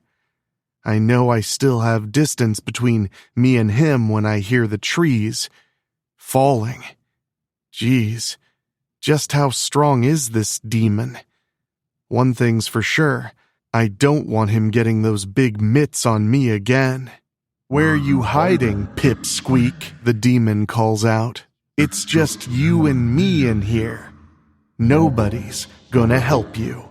When I reach a hilly area, I have to take it easy getting to the bottom. I reach a road and see the big culvert pipe underneath a connecting road. I head to it and hunker down once I'm inside. Then the monster appears. Where are you? Even you ain't fast enough to escape the demon. When he can't find me, he roars and knocks down more trees. I'm going to be okay as he moves farther away from me. I come out of the culvert and head back to the camp. I return to the football field, but don't see anybody. The guys must have got up and left, and who could blame them? Eddie! I turn around and see Jessica coming out of the woods. Aw, geez, She really went into the woods to look for me. The demon could have killed her. I quickly moved to her. You should have ran. She puts her hands on my shoulders. We're in this together. I couldn't let Greg get you. I get frank with her. Honestly, Jess, I don't think that thing is Greg. She gives me a weird look. Huh? What you mean? I saw how the demon looked at you. If he was Greg, he'd have recognized you. You're his sister. Jessica nods. Yeah, you're right. Greg would have called me by my name. So, who could he be? I shrug. I know as much as you do. We turn to go to Jessica's car. When the others see us, they come and ask if we're okay. What are we going to do? Charlie booms out. We can't let this fucker keep showing up and catching us with our dicks in our hands. Jessica stops herself mid-snicker as the cheerleaders just stare at him. I give Charlie that look, saying I wasn't saying nothing. In any case, I turn and walk away. Where you going, Peewee? Charlie calls out. I glance over my shoulder. I got stuff to do. Jessica's walking with me. I look over my shoulder again and see that shit-eating grin when Charlie gives me a thumbs up. Yeah, he's always got his mind in the gutter. Jessica lightly smacks my shoulder. Ready to go back home? I give her my attention. You know, I wasn't thinking of heading to your house just yet. I was hoping to find his ex-girlfriend. Katie Klein? She replies. Yeah, she was the closest to Greg before all this demon stuff went down. She sighs. There ain't no guarantee she's even in Strickfield. I throw up my arms. I know, but we can't just stand around here. What's going on? Someone cuts in. We gasp and turn to see Chase Randall. Now she's wearing shorts and a crop top that show off her tan nicely. She laughs when she sees she scared us. Relax, I just want to help. If you guys are talking about that demon fucker, don't forget he wanted to send me to hell earlier. Don't suppose you know anything about Katie Klein, do you? Jessica asks. Chase brightens up. Katie was my best friend when we went to Strickfield Academy. What about her? Jessica and I look at each other. Then she turns back to Chase. Eddie and me think Katie knows things about Greg and that jersey that turned him into the demon. Unfortunately, I never knew where she lived in Strickfield. I know where she lives, Chase offers. Katie and I studied at her house all the time. Jessica gently slaps her shoulder. Okay, you're coming with us. We're going to Strickfield to dig up some more stuff on Greg and the demon. Chase gets all happy. A road trip? Cool. Just let me get my phone real quick. When she comes back, the three of us slip away. Jessica can sure handle her car. The road we took is normally 45 with lots of curves, but she had a lead foot and handled them like it was nothing. Soon, we're in Strickfield. You okay back there? Jessica teases. Just fine, I reply. Turn here, Chase tells her. It's the second to last house before Pleasant Valley Road. Soon we're right outside Katie Klein's house. Even though it's still daylight, just looking at those blank windows. Think anyone's home? I stammer. I'd say so. Jessica guesses. Let's check the house, Chase says and gets out. Unless you guys want to go back to camp and wait for the demon. I gulp. Okay, let's do this. Jessica and I get out and follow Chase. When we reach the back door, she knocks good and hard. After a little bit, she knocks again. Might as well make sure, she says. That way there ain't no surprise. Well, you damn sure surprised us, Jessica mutters. Chase surprises us again when she grabs and turns the knob. When it doesn't give, she throws herself against the door to force it open. Now we're standing in the kitchen. Katie's room's upstairs, Chase says, closing the door. We follow her to the stairs and head up. At the top, we turn and go into a bedroom. But, well, this was Katie's room, Chase mutters. Aw, shit, Jessica groans. We came here for an empty room? I move and check the closets. Unless there's something up top, we ain't finding anything here. We'd better look anyways, Chase suggests. We search and don't find much of anything. Then Jessica notices something. How come this corner of the rug's all up like that? Jessica kneels down and pulls the rug aside. The one nail looks like it barely held the rug to the wooden floor. Whoa! Look what I found!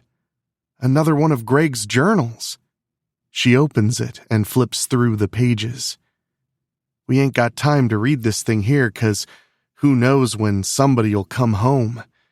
I see Katie's name in here and more stuff about the demon. Then she stops. This journal's not entirely full. There's still quite a few pages that ain't been written. When she starts to stand up, I take her hand to help her. I'm gonna check the other rooms, Chase says. You never know, right? She says as she leaves. I think Chase is wasting her time, but Jessica and I don't say anything.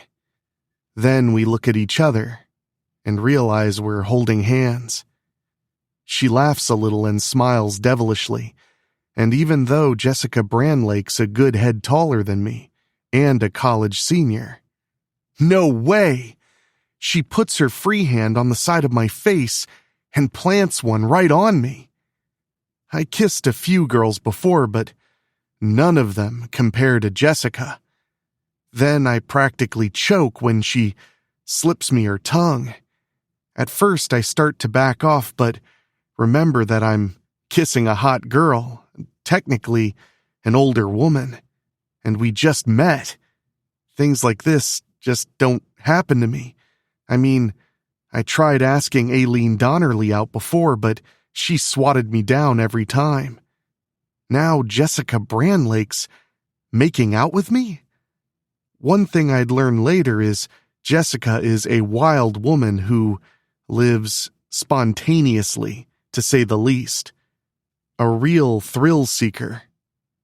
Suddenly, the window right beside us explodes. We stop making out to see the demon coming in. He growls when he sees Jessica and me. If the demon is Greg, now he's got another reason to want to kill me. Huh? Eddie? I barely hear Jessica squeak. When I realize my hand's on her chest, I gulp and quickly let go.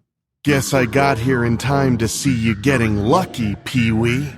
The demon sneers. I barely feel Jessica turning me to the door. Go! I get my head out of Jessica's cloud and do what she says. Before we reach the stairs, we hear Chase scream, forgetting she was up here with us. Then I get an idea and turn back around. I scurry past Jessica and lower myself in front of the demon's legs. Chase shrieks when the demon trips over me and starts tumbling down the stairs. We all head down ourselves and run over the demon's back to get to the front door.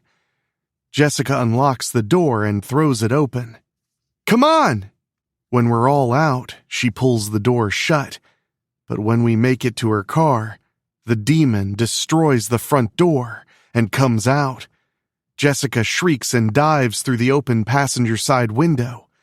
She's got the car started as fast as she can. Damn, she must have left the keys in the ignition. That girl is clever. Chase throws the journal in back before grabbing and stuffing me into the car right next to Jessica. Then she climbs up and sits on the sill. "Drive, Jessica!" She has no problem showing her lead foot again when she squeals and peels. I look over my shoulder to see the demon is stomping after us. "Don't know what you think you're doing at the ex's house," he calls out. "You really should just watch everybody die, Peewee." "Hang on," Jessica calls out. I quickly grab Chase's wrist and hold on to it tight as Jessica squeals into a hard left. Then she squeals and peels again. It's when we're shooting right past Denoyer's grill that we see we're leaving the demon behind. When I let go of Chase's wrist, Jessica sticks her arm out the window and flashes her middle finger. "Yeah, fuck you, Greg.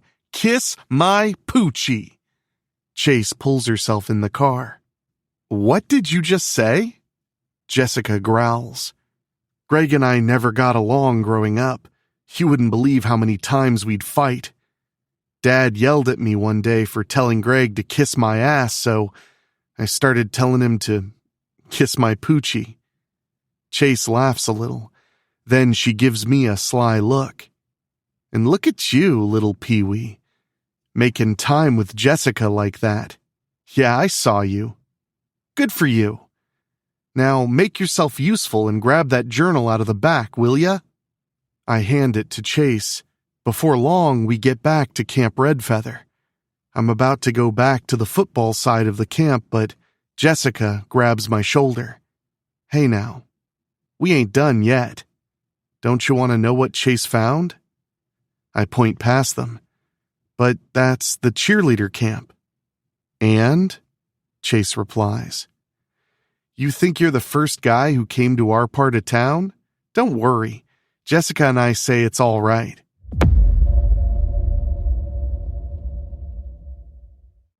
So I go to the cheerleader camp. Ain't none of the others around at the moment. Probably at dinner, Chase thinks out loud. We walk into a cabin. Chase sits on her bunk.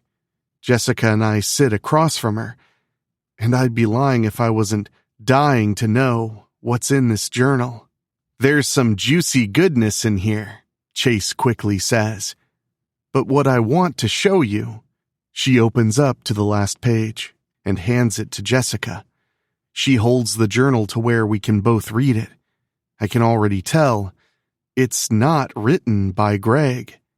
There's no date, but it was likely written just after the state championship. "Greg, I'm so sorry it had to be this way. I know you can't possibly read this unless somehow you survived the grave. I saw what that jersey did to you. I loved you with all my heart and soul. I still do, because it hurts me so much. But I had to stop you, once and for all, since I knew I could never get you away from that jersey. I borrowed one of my dad's shotguns to stop you, Greg. I'm so sorry, but there was no reasoning with you. You let that jersey be everything. You were willing to kill. I saw you kill Coach Crandon. I knew I had no choice but to kill you. The jersey is mine now. It'll be a matter of time before someone looking for it finds me, the same way Mick Knight was found and killed all those years ago. Maybe you will be that person. I love you, but I will fight you if it means never letting you have this jersey ever again. I know I can't destroy it, but I can keep running with it until I'm finally dead. Even you can't follow me if you don't know where I am. Goodbye, Greg. I love you, always. Wow, I never imagined it was Katie, Jessica said. I only met her a few times. She seemed so sweet. Never knew she had the killer instinct. If you get your daddy's shotgun 'cause you got it in for somebody, you're gonna find out fast if you got killer instinct in you or not, Chase notes. Okay, so we know a few more things from today's road trip, but we still ain't any closer to learning about who the demon really is, I note. It's gotta be Greg, Chase exclaims. His body's missing from the grave, right? I shake my head. I don't think so. He didn't recognize Jessica when he saw her, which was twice by my count. Chase looks at me, saying I may be right. We look through the journal further. We know Katie killed Greg, assuming it was really her writing. I can't see why not, given where and how the journal was found.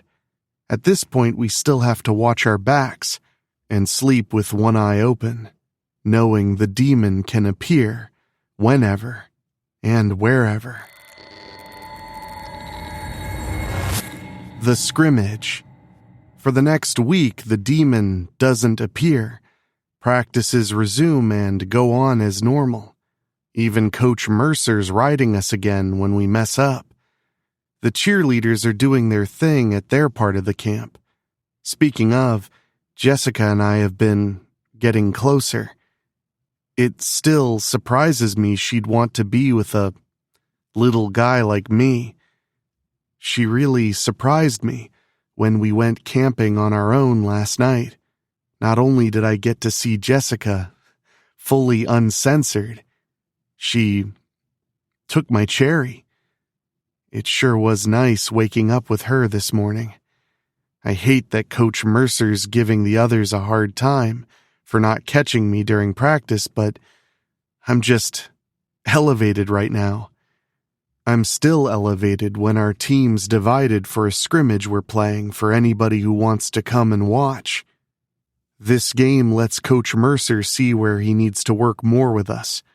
He keeps stressing the importance of our first game against Ole Miss as part of us starting with the SEC in September. We've been playing the game for a while now. My team's a little ways ahead. The cheerleaders are on the sidelines doing their thing. When Jessica catches my eye, she blows me a kiss. Man, I'm praying to the good Lord I'm not dreaming about none of this. Sometimes Mark Schumer, who's on the other team, tries to clobber me. I think I keep making him more and more pissed off. When halftime comes, I take off my helmet and follow the others to the big cabin that serves as our locker room. Jessica intercepts and plants one right on me, letting me know we'll have our own after party later. Then I see Mark giving me a dirty look. When it looks like he's going to come at me, Charlie Thoss and Jason Norman are both there to block him. We come back to start third quarter. As soon as we're playing again, we hear this huge roar. Even though Jessica's making me fly high right now, I feel myself crash down fast when we see the demon coming across the field. You're playing a game, and you didn't invite the demon? He calls out. How insulting! Our quarterback, Jason Norman's got the ball. He ain't backing down, though. Yeah? Eat this, you fucking bastard! Before I can stop him, he throws a hell of a bomb. Say what you will about Jason, but there's a reason why he was a top pick for NCAA football. His pass percentage is something to talk about. Hell, I don't think he's ever not completed a pass to me. And you know what? He's still good at completing passes. I think Jason meant for that pass to connect with the demon's head. But he easily catches it and starts running to the end zone.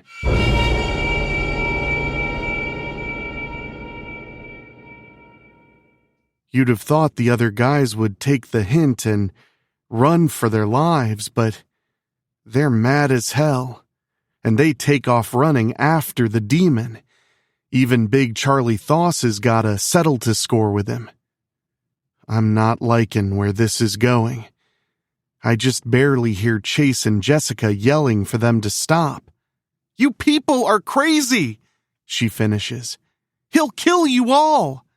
Chase adds, "When the guys clash with the demon, he's knocking them away like nothing, as usual. I've seen these guys lift weights when they're in the gym. I'd sure hate to see what that demon can bench. Carl Rourke came from Strickfield Academy and is known as the battering ram. When he gets the ball, he's got a good shot at breaking through lines to get to the end zone. But when he's pissed off, he'll run right into you. Well, he ran right smack into the demon." Whoa.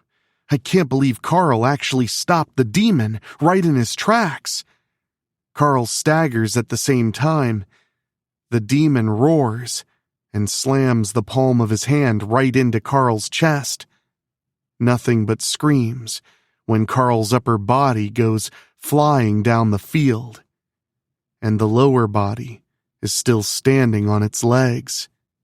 Now he turns and looks at me. "Come here, little man. Come to Papa." He drops the ball and runs right after me. "Run, Eddie!" Jessica screams.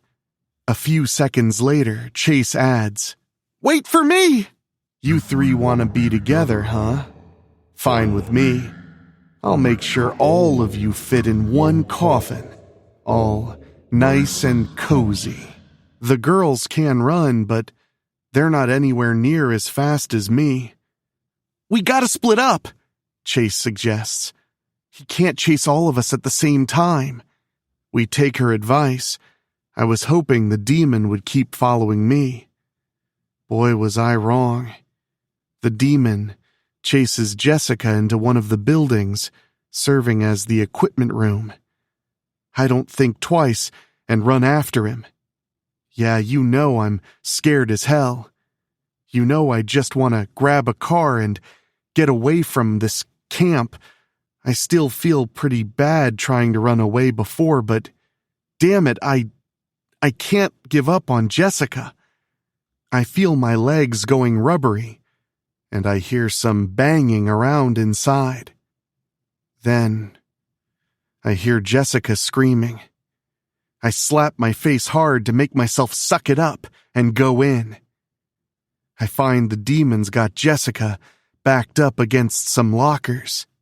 I hope you got your thrills with that pint-sized loser, bitch, 'cause now it's my turn. When Jessica screams, I'm right there climbing up the demon's back and wrapping myself around his head. "Run, Jessica!" "Eddie, no!" she shrieks. "I said run!" "Oh, shit!" she cries and gets away. It doesn't take long for the demon to peel me off him. He brings me down and slams me into those same lockers. I've been waiting a long time for this. I try running away again, but the demon lifts me up and throws me away from him. He's still holding on to my wrists as I scream and feel my shoulder bone pop out. Then he throws me on the floor. I cry out and hold my shoulder. God, this hurts like hell.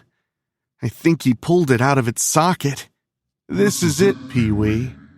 He lifts his bare foot and brings it down on my head. "You never should have gone for football. Now, it's your final play of our game." I feel him crushing my head. I'm so dead. Inside the equipment room. "What are you waiting for, you bastard?" I yell up at the demon when he stops crushing my head with his foot. He sneers down at me. "I told you, You die when I want you to. Out of nowhere, the demon's being tackled by a bunch of football players. What the? You guys again? Get off me! I scream when I'm being lifted to a sitting position. Are you okay, Eddie? I hear Jessica yell. Then she slaps my now bad shoulder, making me scream again. And then I finally pass out. Later. It seems like only a few seconds have gone by when my eyes open and I see I'm in bed. The bigger picture is I'm in a hospital room. Hey, you, I hear somebody say. Jessica Branlake's here with me. What happened? I ask. How did I get here? Jessica explains everything.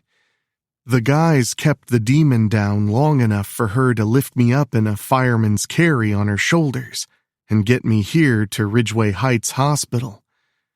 I realize I'm wearing a sling. Sorry I'm such a wuss, I groan. She looks sad now.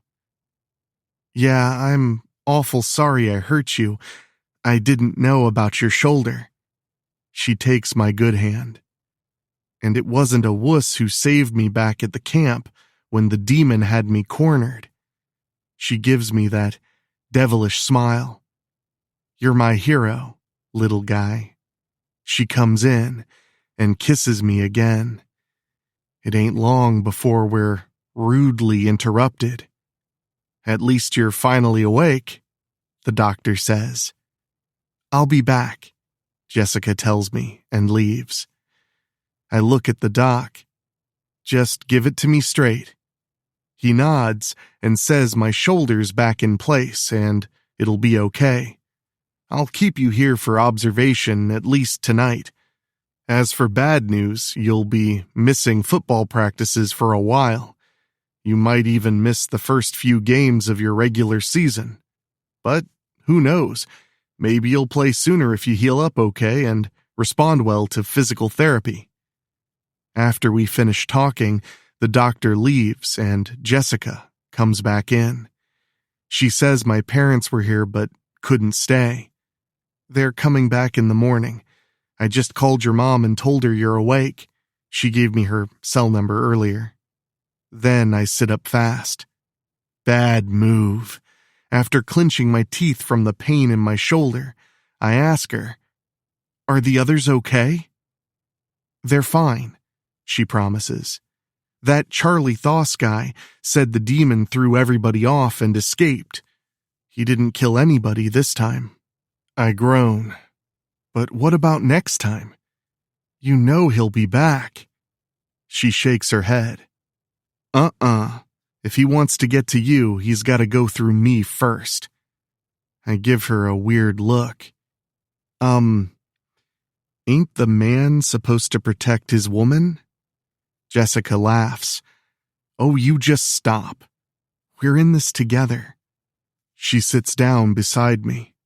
I don't want her here, in case the demon shows up. At the same time, I don't want her to go. I don't want anything to happen to Jessica, but I can't do much of anything against the demon, and not just because I'm in a hospital bed. People call me Peewee for a reason.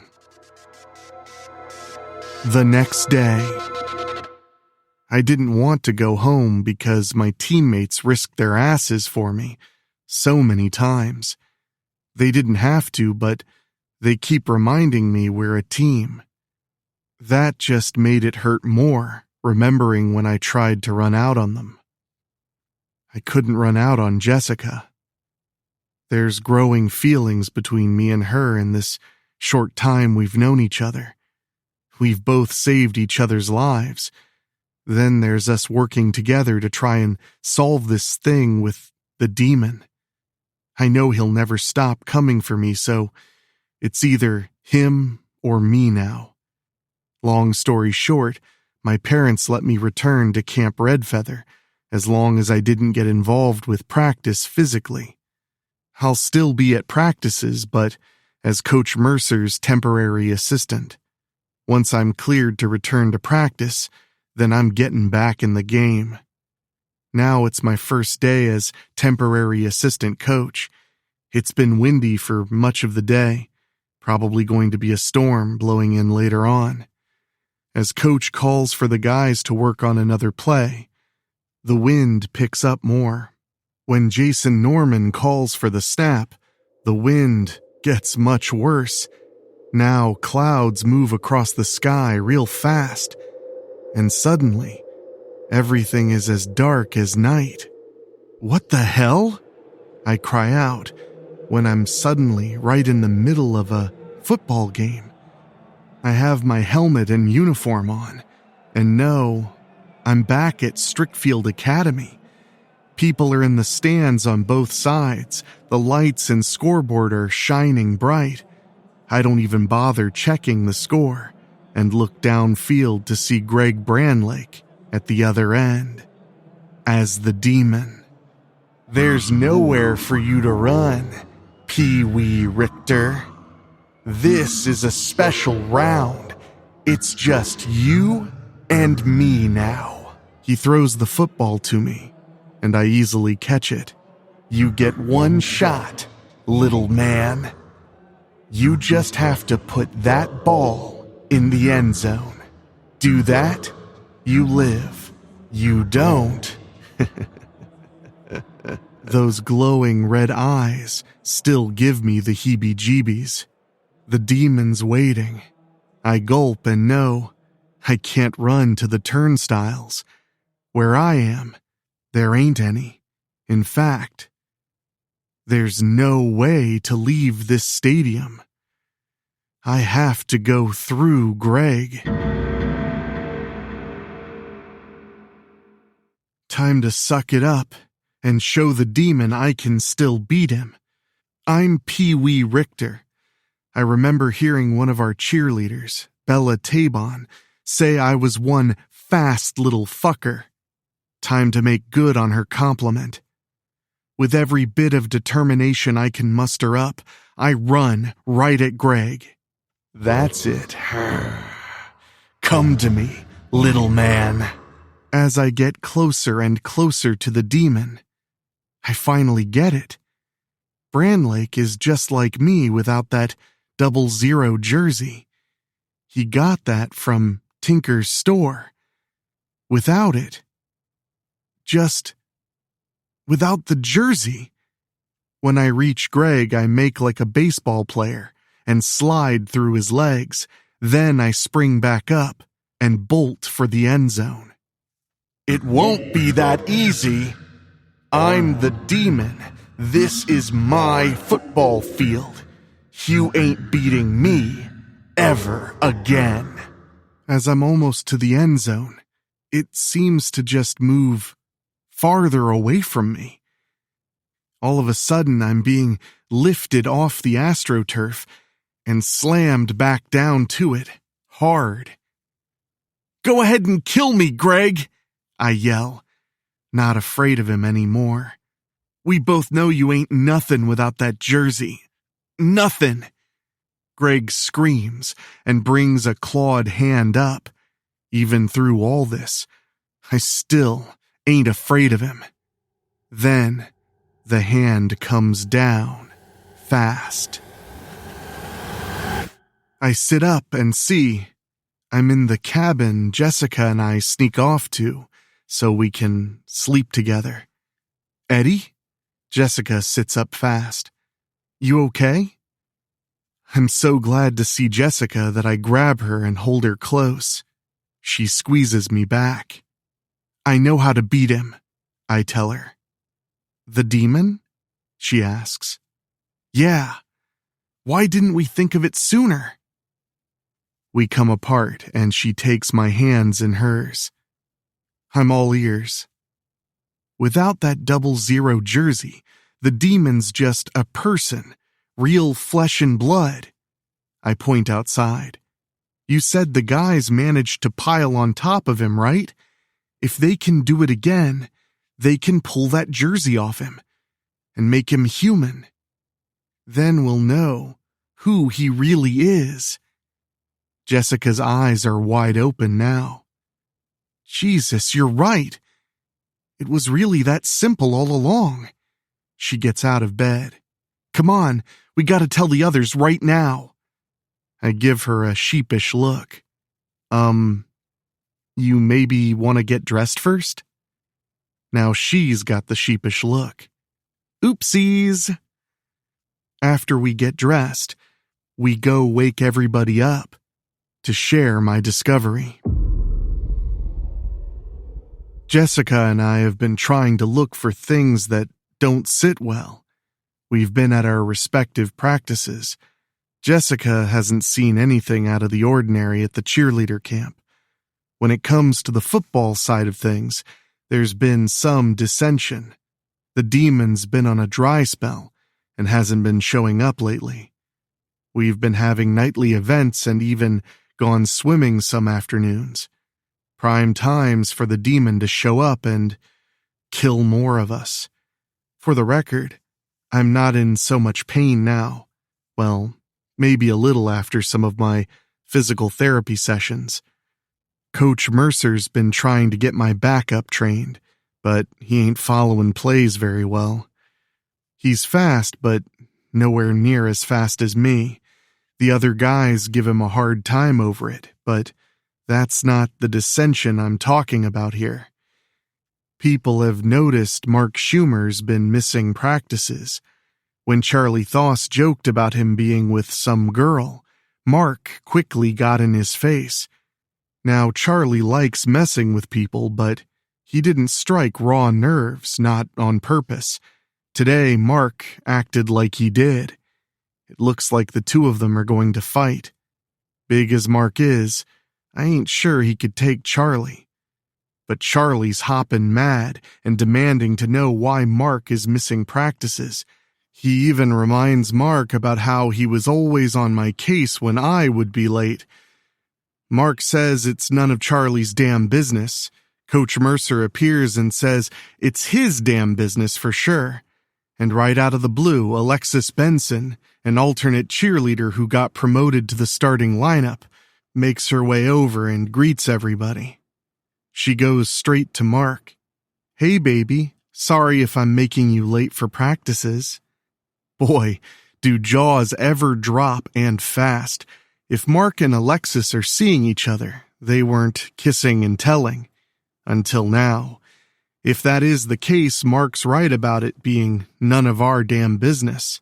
Then again, Jessica and I don't exactly kiss and tell either, but nobody's fooling Charlie. He's been calling me out on my shit-eating grin, and the girls can see Alexis is on cloud 9 by the way she blushes. Then she gets ballsy, no pun intended, when she's in front of Mark and grabbing him down there. Better quit letting these keep dragging you to practice late. Then she lets him kiss her. Coach Mercer's had enough. All right, Alexis, back over to your side. We still got to practice for tonight's scrimmage. You can see Mark later when you're cheerleading on the sidelines. She lets Mark go. When she turns around, he gently slaps her on the rear, making her grin sheepishly and laugh a little. Then she turns her attention back to the other cheerleaders and jogs over their way. The other guys apologize to Mark, and he just gives them all looks that could kill, making me remember something he likes to say to us on occasion. I ain't here to make friends. Coach Mercer's losing patience and yells for everybody to fall in line. I hate not being able to be out there with the guys. I really want to be there on opening game day against Ole Miss. Honestly, if it wasn't for Jessica being in my life, I really think I'd be miserable to where I'd probably be crying. Hey, even us little guys got feelings too, you know. 1 week later, we're at our next scrimmage on a Friday night. Coach Mercer decided to make things interesting. He's coaching one side and put me in charge of coaching the other. I may not be the coach Coach Mercer is, but my team's been keeping up with them, score-wise. The cheerleaders are doing their thing and riling up the people watching the game. When Jessica sees me, she either blows me kisses or does an extra move or two to get my attention. Chase Randall has been doing a few naughty things too to entice us. I'm not going to say what, but I think Coach Mercer would probably have a heart attack.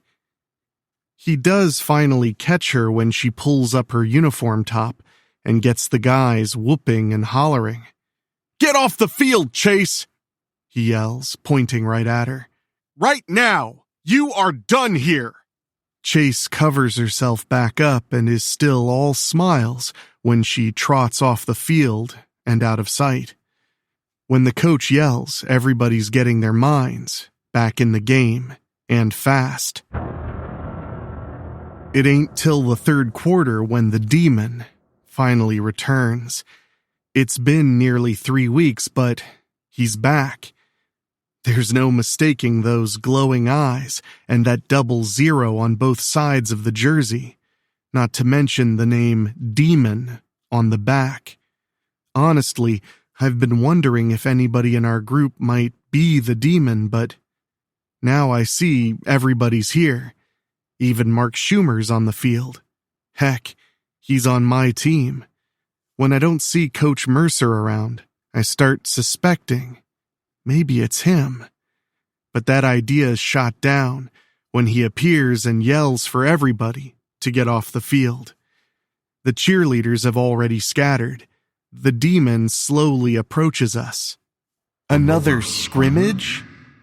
And once again, you didn't invite me to show you wimps how it's done. Then he sees me. I wish I hadn't ever put you out of action. Don't matter though, you're still gonna be last. You get to watch me kill again. Tonight. "Son of a bitch!" Mark Schumer yells and sprints out after the demon. "Mark! No!" I yell out. Charlie Thoss and some of the other guys run out after him. The demon turns and waits for everybody. He grabs Mark and drives a knee up into his gut. Mark's on his back and groaning. The demon stands against the others and knocks them all away. When Big Charlie Thoss reaches the demon again, the two of them have another skirmish. "Give me a break."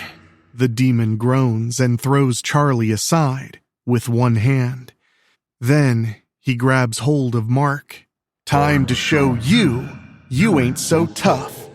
I think I'll take you back to hell with me." "No!" Mark yells. "Oh, Christ! No! No! Let me go! Shit!"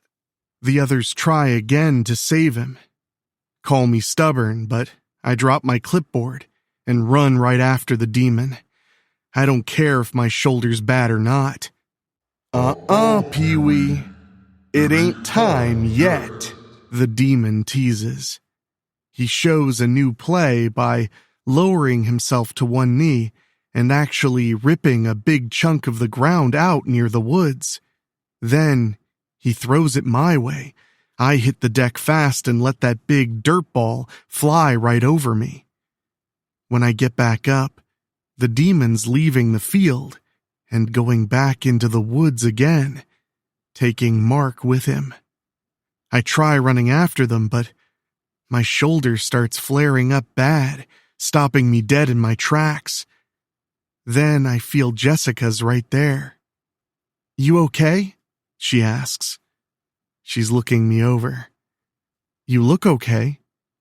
Shoulders still hurt some, but I'll be okay. Next thing we know, Chase Randall is running to us. Did the demon really take Mark in the woods? We can't let that monster have him. "Ha ha! Too late for that!" That scary demonic voice calls out. We all turn to see. The demon is back. "You know what? taking Mark to hell ain't enough. I want to take all of you back to hell, and you get to watch it all happen, Peewee Richter. The rest of the guys huddle up. Seriously, no matter how many times the demon beats them all back, the guys just won't give up. I quickly move to them and slip into their huddle. Remember, you guys, you have to get the demon down and get that jersey off him. That's the only way to stop him. He's right, guys, Charlie says. You coming out there with us, Peewee? I almost say no, but we're a team, injured or not. I ain't running out on anybody, ever again. Yeah, I'm with you. I don't know that I can do much with my injured shoulder, but I'm with you. Charlie's got a better idea. No way! It's you he wants, right? Why don't you go to the cheerleaders and make sure they get out of here safe? At least this way you ain't gotta... Forget it, Charlie, I interrupt. The demon's never gonna stop coming after me. Your heart's in the right place, big guy, but this has to end between me and the demon. He slaps my good shoulder. Then we gotta beat the demon, or we sure as shit ain't beating Old Miss. He looks to the others. All right, you guys, you heard Peewee. Let's take that jersey off him. When the others agree, Charlie leaves the group and comes back with a Serpents jersey for me. If you're coming with us, suit up. We're a team, little buddy. Jessica's looking at me, both pissed off and concerned. I give her a look saying, I don't blame her. Charlie points out at the demon. Okay, motherfucker, we're playing for keeps. The demon sneers. Bring it. Charlie slaps Jason Norman's arm. Call it. After we get in formation, our quarterback does just that. Hut! We all run right at the demon. He flexes his supernatural muscles as he waits for us. When we all reach him, he beats us back. We keep getting up and running right after him, some of us screaming. Then I do what I did when I saved Jessica and climb up the demon's back one more time. Before I can wrap myself around his head again, he grabs me. Aw, no you don't. He throws me to the ground, right on my bad shoulder. I scream out from the sharp pain and suck it up to crawl over to one of the demon's legs and wrap myself around his ankle like a toddler. What the? Get off me, you little bastard! The demon roars, trying to shake me. Get off! I keep holding on tight. Just as he's about to grab me, the others are all over him again. Then Big Charlie Thoss crashes right smack into him. With all those guys holding on and me anchored around his ankle, the demon staggers and falls to the AstroTurf. Then the demon rises up, with lots of football players piled on his shoulders. He tries to walk, but I'm still wrapped around his ankle, good and tight. He staggers and falls on his ass again. Help me, you guys! Charlie yells. Get his arms up! When they do, Charlie goes right for that 00 jersey and somehow gets it off him in one single movement. No! Give that back! The demon yells, finally flinging everybody away. Run, Charlie! I yell. The demon still can't shake me off when he tries running after Charlie. But I'm thinking my plan worked when I feel the demon's muscular calf getting smaller. I'll kill every single goddamn one of you, the demon yells, sounding like he's losing his power. This time the other players easily tackle him down. Then I finally let go.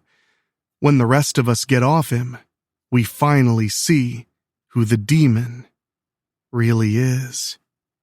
Jessica Branlake's right there, just as eager as the rest of us. Now she looks both pissed off and disappointed at the same time. "Mark Schumer?" she yells. "Are you seriously fucking kidding me right now?" The rest of us ain't believing it either. Charlie points to the woods. "We saw you get carried off by that thing." Mark's got a shit-eating grin now, and not a good one. "Guess you don't quite know everything, huh?" "But why?" Jason Norman demands. "What the hell's your problem?" Mark immediately points right at me. "'Cause of this little shit right here." "I don't care how fast you are on the field, wimp. I was always a much better player than you, any day of the week. I was always the player who took all the chances. I was always the one who did what had to be done to win games, even if I had to hurt somebody to do it. And it was always me taking a back seat to some little wimp like you, just 'cause you can run. You're a little wimp, Richter. A wimp." He gestures to himself with his thumb. "Why shouldn't I have the Demon's jersey? I'm not afraid to take what I want, wimp." I shake my head slowly. No, something ain't right here. If you were the Demon, then how were you able to be on the field with him at the same time? "Like I said," Charlie grumbles, "we all saw you two together." Mark laughs. "Like I'm gonna tell you fucktards how the jersey works. You think you got it all figured out, don't ya? But what matters is, I know, you don't, and I ain't saying nothing." Coach Mercer approaches us. "We'll lock this prick in one of the cabins and keep him under guard until the cops get here." "And you'll tell them what, you wrinkled old dick?" Mark jeers. "The police ain't gonna arrest me for no ghost stories. You're gonna have to prove everything. Face it, Coach, you ain't got shit on me. You know it, and I know it." Charlie has the jersey. "Well, what I know for sure is, you ain't getting this thing back." Jason points to him. "You just hold on to that thing, good and tight, big guy." Charlie's surprised when Jessica takes the jersey from him. "Wow. I can literally feel the power coming out of this thing." Then she raises it up, fully extended.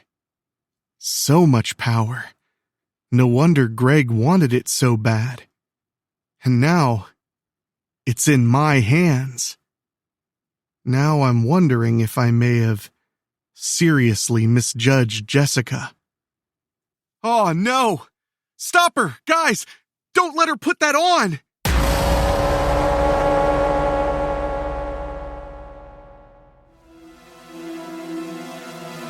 Jessica Branlake lowers the jersey and hands it back to Charlie. "No way. I saw what this thing did to Greg. I don't want any part of it." I breathe a huge sigh of relief knowing Jessica is still a good woman. When Coach Mercer has Mark locked up, she comes over to me. "I saw how you looked at me, Eddie," she says. "I ain't my brother. Now I feel bad. You just scared me when you held up the jersey like that." She lowers herself a little so we can kiss. When she stands up straight, she tells me, "I guess this is where we part ways now, huh?" "Do you want to?" I ask, feeling like my stomach just dropped. "No," she says without hesitation. I feel much better now. "Me neither." Then she looks at me funny. "Something still bothering you?" I said I don't want to break up. I shake my head. "No, that ain't it. You were there, Jessica. We both saw Mark get carried off by the Demon. It doesn't make sense. Slap me silly if you want, but I really don't think this Demon shit is over." Jessica and I go and confirm Mark Schumer is indeed inside an empty cabin. Coach Mercer's got people guarding him at the door and windows. Mark still got that devilish smile. It's really bothering me. What does he know that the rest of us don't? The asshole's right, Chase Randall groans. We can't just hand Mark over to the cops. They won't believe us unless one of us puts the jersey on. Then Chase snatches it from Charlie, and that's when it finally hits me. I point at Chase. It's been her this whole time! Chase gives me an evil smile. Too bad you figured it out much too late, you little shit. Before we can stop her, she quickly puts the jersey on. Now she's growing and changing until she becomes the demon. It sure feels wonderful having this awesome power again. She points to the cabin. I'll take Mark back now. Charlie ain't backing down. Yeah? Well, come and get him. When Chase obliges, the other players move from their posts to help. Even Chase ain't got no problem knocking what's left of us away. Charlie tries grappling with Chase, but he's no match for even her. Why, Chase? Jessica yells. She laughs. Soon you'll all know my madness. She comes at us again, not waiting for anybody to get up. Now she's easily knocking people unconscious. Charlie Thost don't go down so easily, though. Chase keeps hitting him again and again until he's finally on his knees and grabbing hold of the jersey. Go spit! Charlie roars when she hits him again and finally knocks him out. No, no, no, Chase calls out when Jessica and I run. I got plans for you both. She lands in front of us and grabs me. Then she backhands Jessica hard to knock her out. Chase grins in my face now. Nap time! Another backhanded slap knocks me out. I groan and wake up on the field. I can't move and realize I'm tied up. Then I see the rest of us are tied up too. I was hoping you'd wake up. Chase Randall appears, holding the 00 jersey in her hands. Aw, come on. I didn't hit all of you that hard. She looks at Charlie. Well, maybe you. Hell, I'm surprised you recovered first, considering I gave you a good fist beating. Mark Schumer's standing next to her. He drapes an arm around her. Man, the looks on all your stupid faces. Chase knocks his arm away. How about the look on your stupid face, Mark? Huh? He mutters. Chase quickly moves away from him and pulls the jersey back on, becoming the demon again. Then she grabs him and lifts him off the field. I don't need your dumbass anymore. Chase beats the hell out of him. When Mark's wobbling, she punches him in the gut hard, and his fist comes out her back. He drops to the ground. Chase turns back to us. Katie Klein was the key. I figured this jersey would end up in the hospital morgue, but when I broke in and didn't find it, I knew Katie had already taken it. I had to find her and kill her to get what was rightfully mine. I finally caught up to her in Cleveland. She comes over to Jessica and me. Remember when we read in the journals about Katie accusing Greg of being with other girls? It was me. I was his vicious vixen.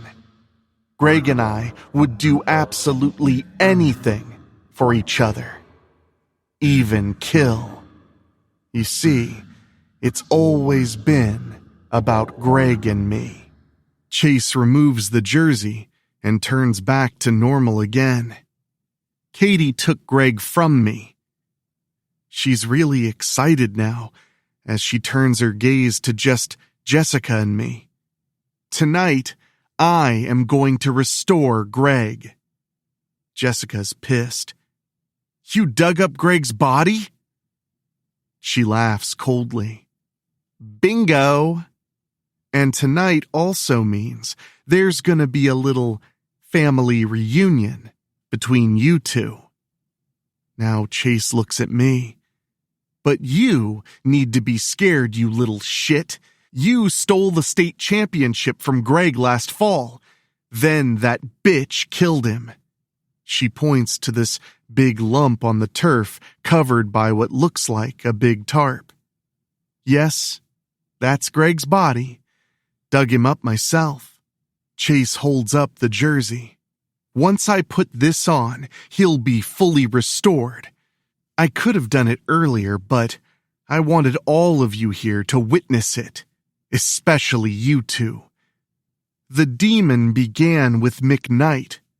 That's how I got a taste for it. But this power belongs to Greg, the one true demon. Chase moves to Greg's body and kneels down beside it. Since we're all tied up, we can't do anything as Chase puts the jersey on Greg. When she finishes, it begins to glow bright. Yes! Damn if she wasn't carrying a serious torch for Greg. Oh, you gotta be fucking shitting me, Jessica says, sounding like she wet herself. Chase really knew what she was doing. The demon is now standing next to her. I've seen that monster enough times, both last fall and in my nightmares, to know that is Greg Branlake. He looks down and sees Chase smiling from ear to ear. You did all this? Chase squeals loudly. Oh God, yes. Everything I did was all for you, baby. I love you so much. Greg suddenly snatches Chase right up to him and holds her tenderly against his giant, monstrous body as they kiss with passion. I'd be glad for them if they weren't the bad guys here. When they finish, he looks her in her teary-eyed face. I love you too, vicious vixen. I always said it was you and me. Chase sniffles. You and me, baby. Forever and ever. I can make forever and ever happen. Want to be close to me like you ain't never been close to me before? Anything, Greg, she cries out. Anything. Greg lowers himself to Chase. Come inside this jersey with me then. Be one with me. Wow. Chase is so in love with Greg, she nods quickly and turns her back to him. He stuffs her up inside his jersey. Soon her head's poking out the neck next to him. Now both their eyes glow hot. Greg holds Chase close as they seemingly melt together. Soon, she's completely gone. Greg groans with satisfaction. Yes, my vicious vixen.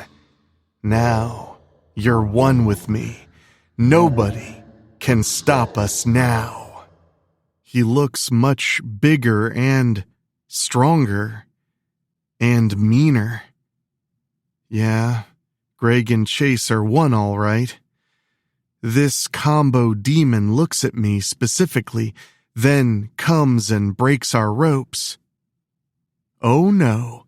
You ain't free, Peewee. Only reason we're cutting you loose is so you can try earning your freedom. Now the combo demon looks at Jessica.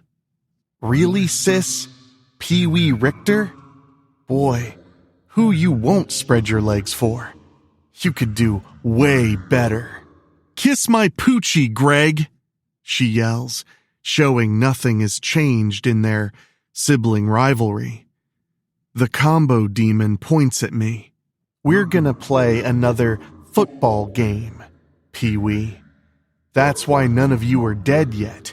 Your team wins, you all live and go free. You lose, we drag all of you to hell, where you'll be screaming for us each and every day. Forever. They point to Jessica, including you. They glance over their shoulder. Eh? Two cheerleaders are running for it. The combo demon goes after them and catches up easily.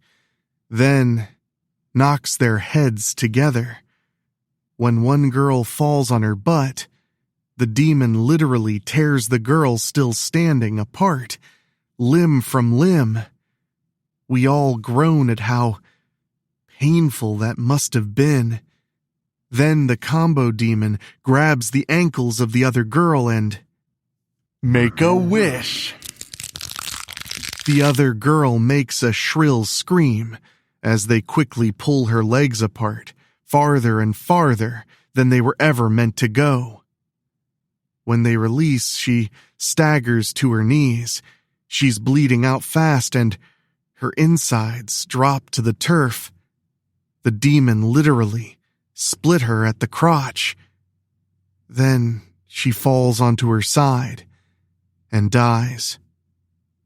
The demon comes back to us. Anyone else want to try running away?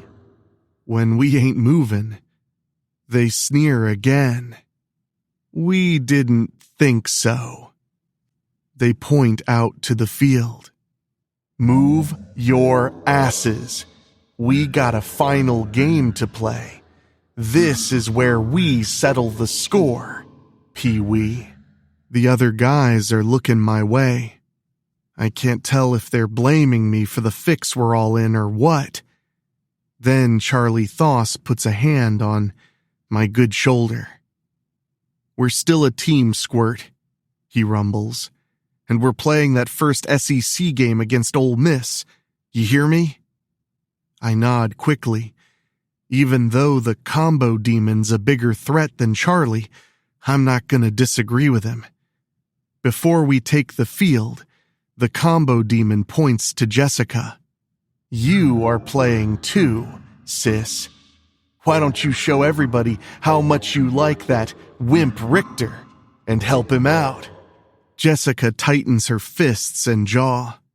You know, Greg, even after all this, you're still a little mama's bitch. No wonder I always got the better of you. The combo demon shakes their head. But not today. They have a football in their hands. We'll kick off to you wimps. I look at Jessica, and she looks at me. Don't worry, Eddie. I can handle myself. And when we win, I'm gonna fuck you real good. I gulp when she gives me that devilish smile. I don't know if I'm lucky having Jessica or I'm just a sucker for punishment. Still, what did I do to deserve someone like her? Now it's time. No going back, no way out. The big game begins. The combo demon kicks off to us. Charlie easily catches the football. Then he tosses it my way. I suck it up and run the ball down the field.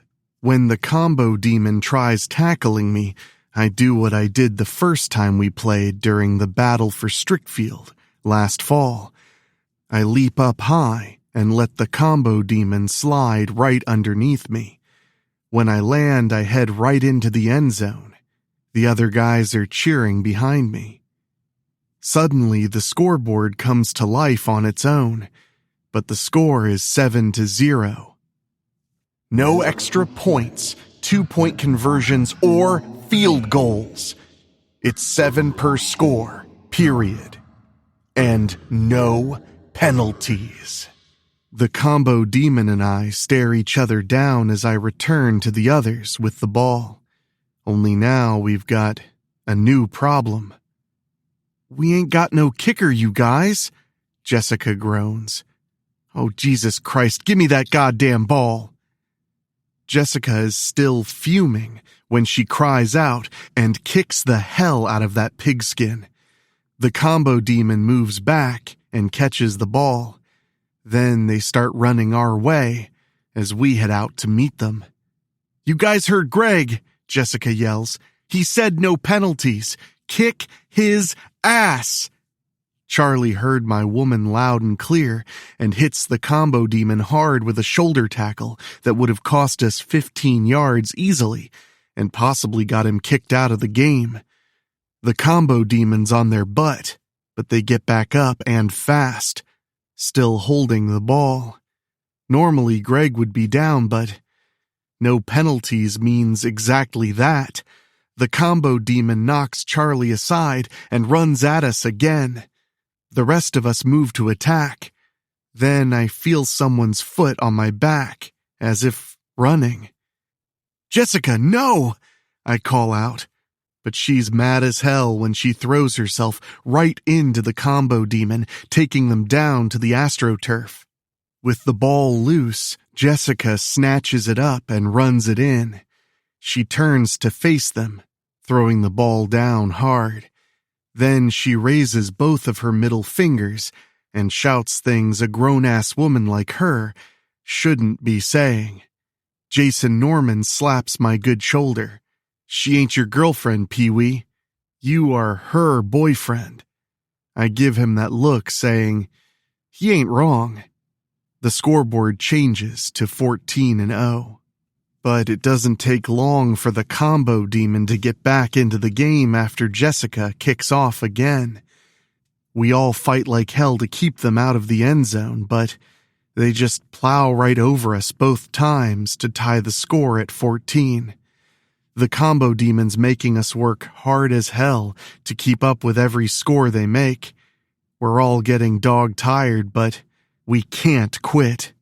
Much to our surprise, we actually get to take breaks at the end of each corner, but the combo demon made it clear there ain't no callin' timeout. Fourth quarter. The combo demon makes us work to keep the score tied. We're up at 70 and getting down to the 2-minute warning. No, that's not in either high school or college ball, but remember, Greg is making the rules as he goes. If we go into overtime, we ain't gonna beat him, Jason mutters. Sorry, guys, but I'm ready to drop over. Jessica steps up. I'll take the fucking snap. Hell, I'll stuff that goddamn ball right up Greg's ass. She points to me. You bring up my rear. I know her bending over right in front of me ain't what she means, especially when she's still wearing a cheerleading uniform, and I can see her panties. Come on, Richter, get your mind out of the gutter. Your girlfriend is counting on you. Hut! Jessica yells and takes the snap. Then she comes up and looks at the combo demon. Fuck you, Greg. Jessica runs like hell. I'm running right next to her like she wanted, but then she zigs when she should have zagged. I cry out when the combo demon takes her head off with a clothesline, like in pro wrestling. Thankfully, it's figuratively and not literally. She's still alive, thank God. But the ball came loose. The combo demon and me look at it. I ain't got no choice. Greg'll finally kill my ass, but I can't let the team down, especially when Jessica risked her ass for us. If I'm going to earn the nickname of one fast little fucker that Bella Tabon hung on me, I have to go for it. Hurt and all. My shoulder is definitely doing the hurting, but this is for my team. Go, Richter! Charlie Thoss yells behind me. Wow, the other guys are still coming back to me, still showing we're the same team as from Strickfield High. I roar and leap right over Jessica to slide on the AstroTurf and snatch the football, just as the combo demon gets a hand on it. You little shit, they growl. Okay, little man. Let's finish this, once and for all. Now I feel someone pulling me back to my feet. Haul ass, Pee-wee. Show this son of a bitch why we're in the SEC now. When Charlie pushes me, I don't dick around and run straight for the end zone. Only way you're getting that score is over your dead body, the combo demon roars. This is it. The last round between David, me, and Goliath, them. The other guys form a line. We're all tired as hell, but we're putting everything on the line. The clock is ticking down. If I don't score this touchdown before the time runs out, Greg will murder us in overtime. Literally. I run with everything I got, but I hear those stomping feet almost on me. I can't run any faster. The end zone is only 10 yards. Might as well be 10 miles. I ain't looking over my shoulder, but I know by instinct the combo demons knocked my protective line away. There ain't nothing between us now.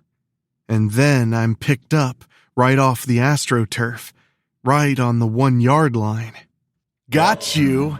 Now, you little... I drop back on the field and quickly dive right into the end zone, right when the game clock hits 0-0. I sit up and see the final score, 77-70.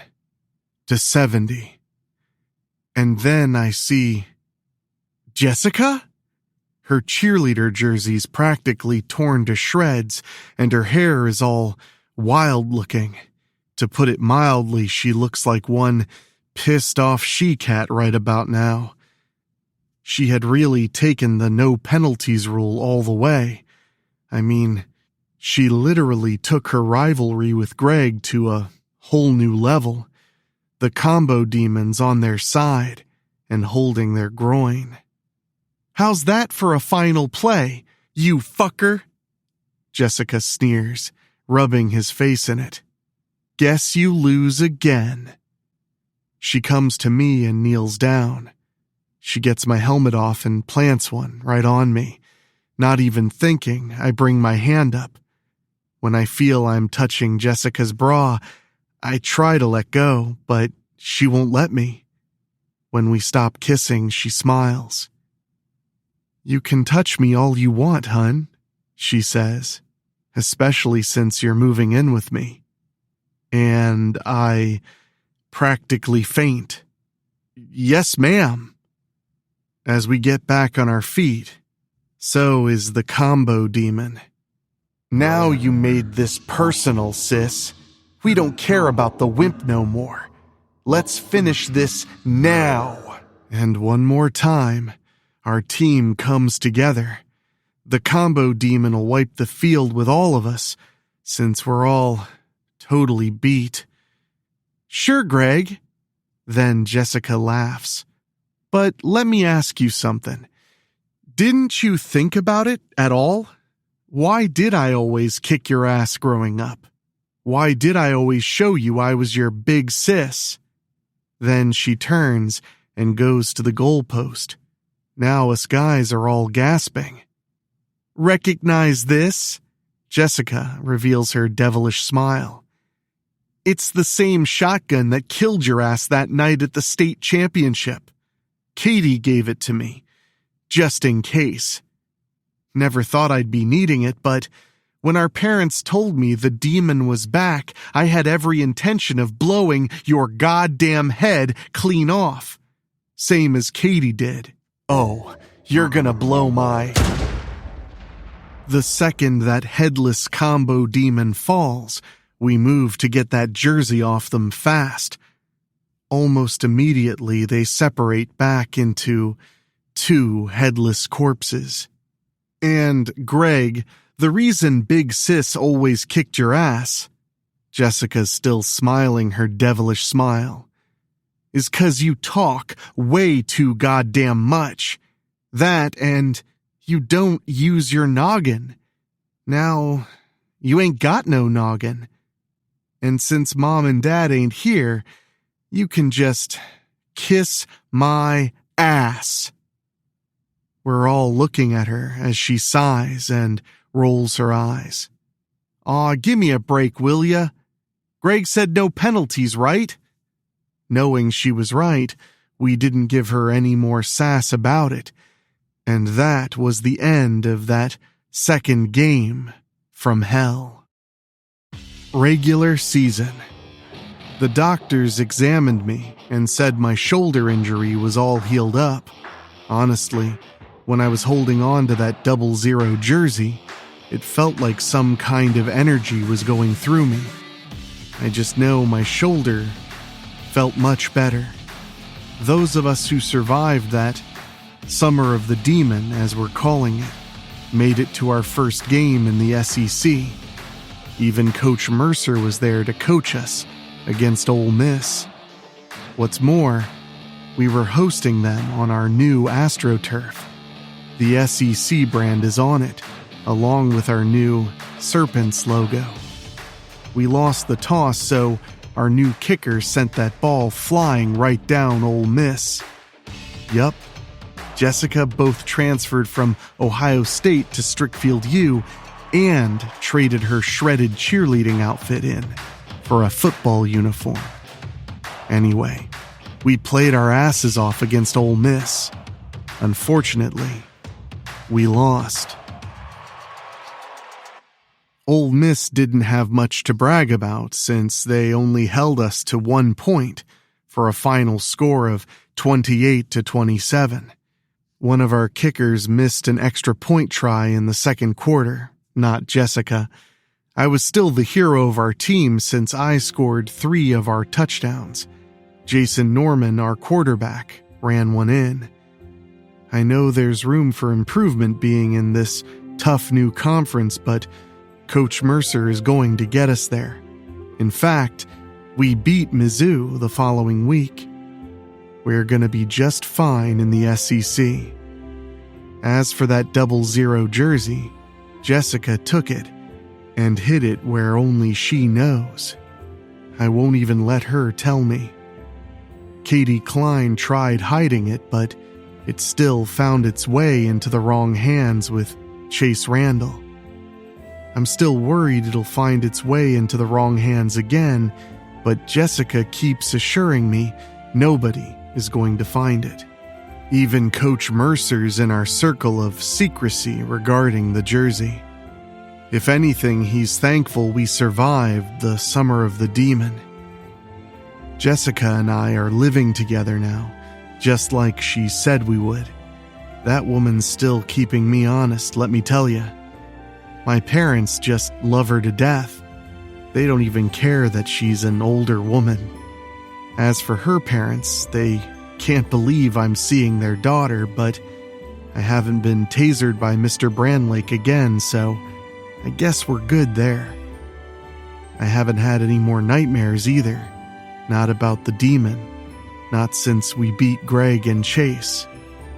Life is definitely good at this point. And there's still the rest of college to go yet. Deep down, I'm just hoping I'll never have to see the demon or that jersey ever again. But I ain't stupid. We live in Strickfield, Ohio, after all. And in Strickfield, nothing is ever as it seems.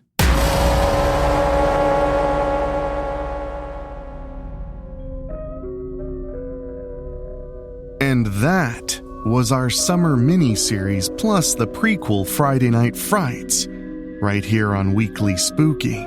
The full cursed saga of the 00 jersey, the Battle of Strickfield, Camp Redfeather, and one very angry football monster who just could not accept a loss. So let this be a lesson, Spookies. If you ever find a mysterious old jersey in a creepy little shop that may or may not exist the next day, maybe leave it on the wall. No scholarship is worth glowing red eyes, demonic revenge, or getting dragged into the worst overtime of your life. But while the demon may be down, Strickfield is still standing, and that town has a funny way of keeping its secrets under floorboards, behind locked display cases, inside old journals, and buried in places nobody should be digging. Because in Strickfield, one nightmare ending usually just means another one is waiting for the kickoff. So keep your cleats clean, your headlights on, and your eyes off anything marked 00, because there's plenty more horrors hiding in Strickfield right here on Weekly Spooky. So make sure you're subscribed. Every Wednesday, there's a brand new terror tale.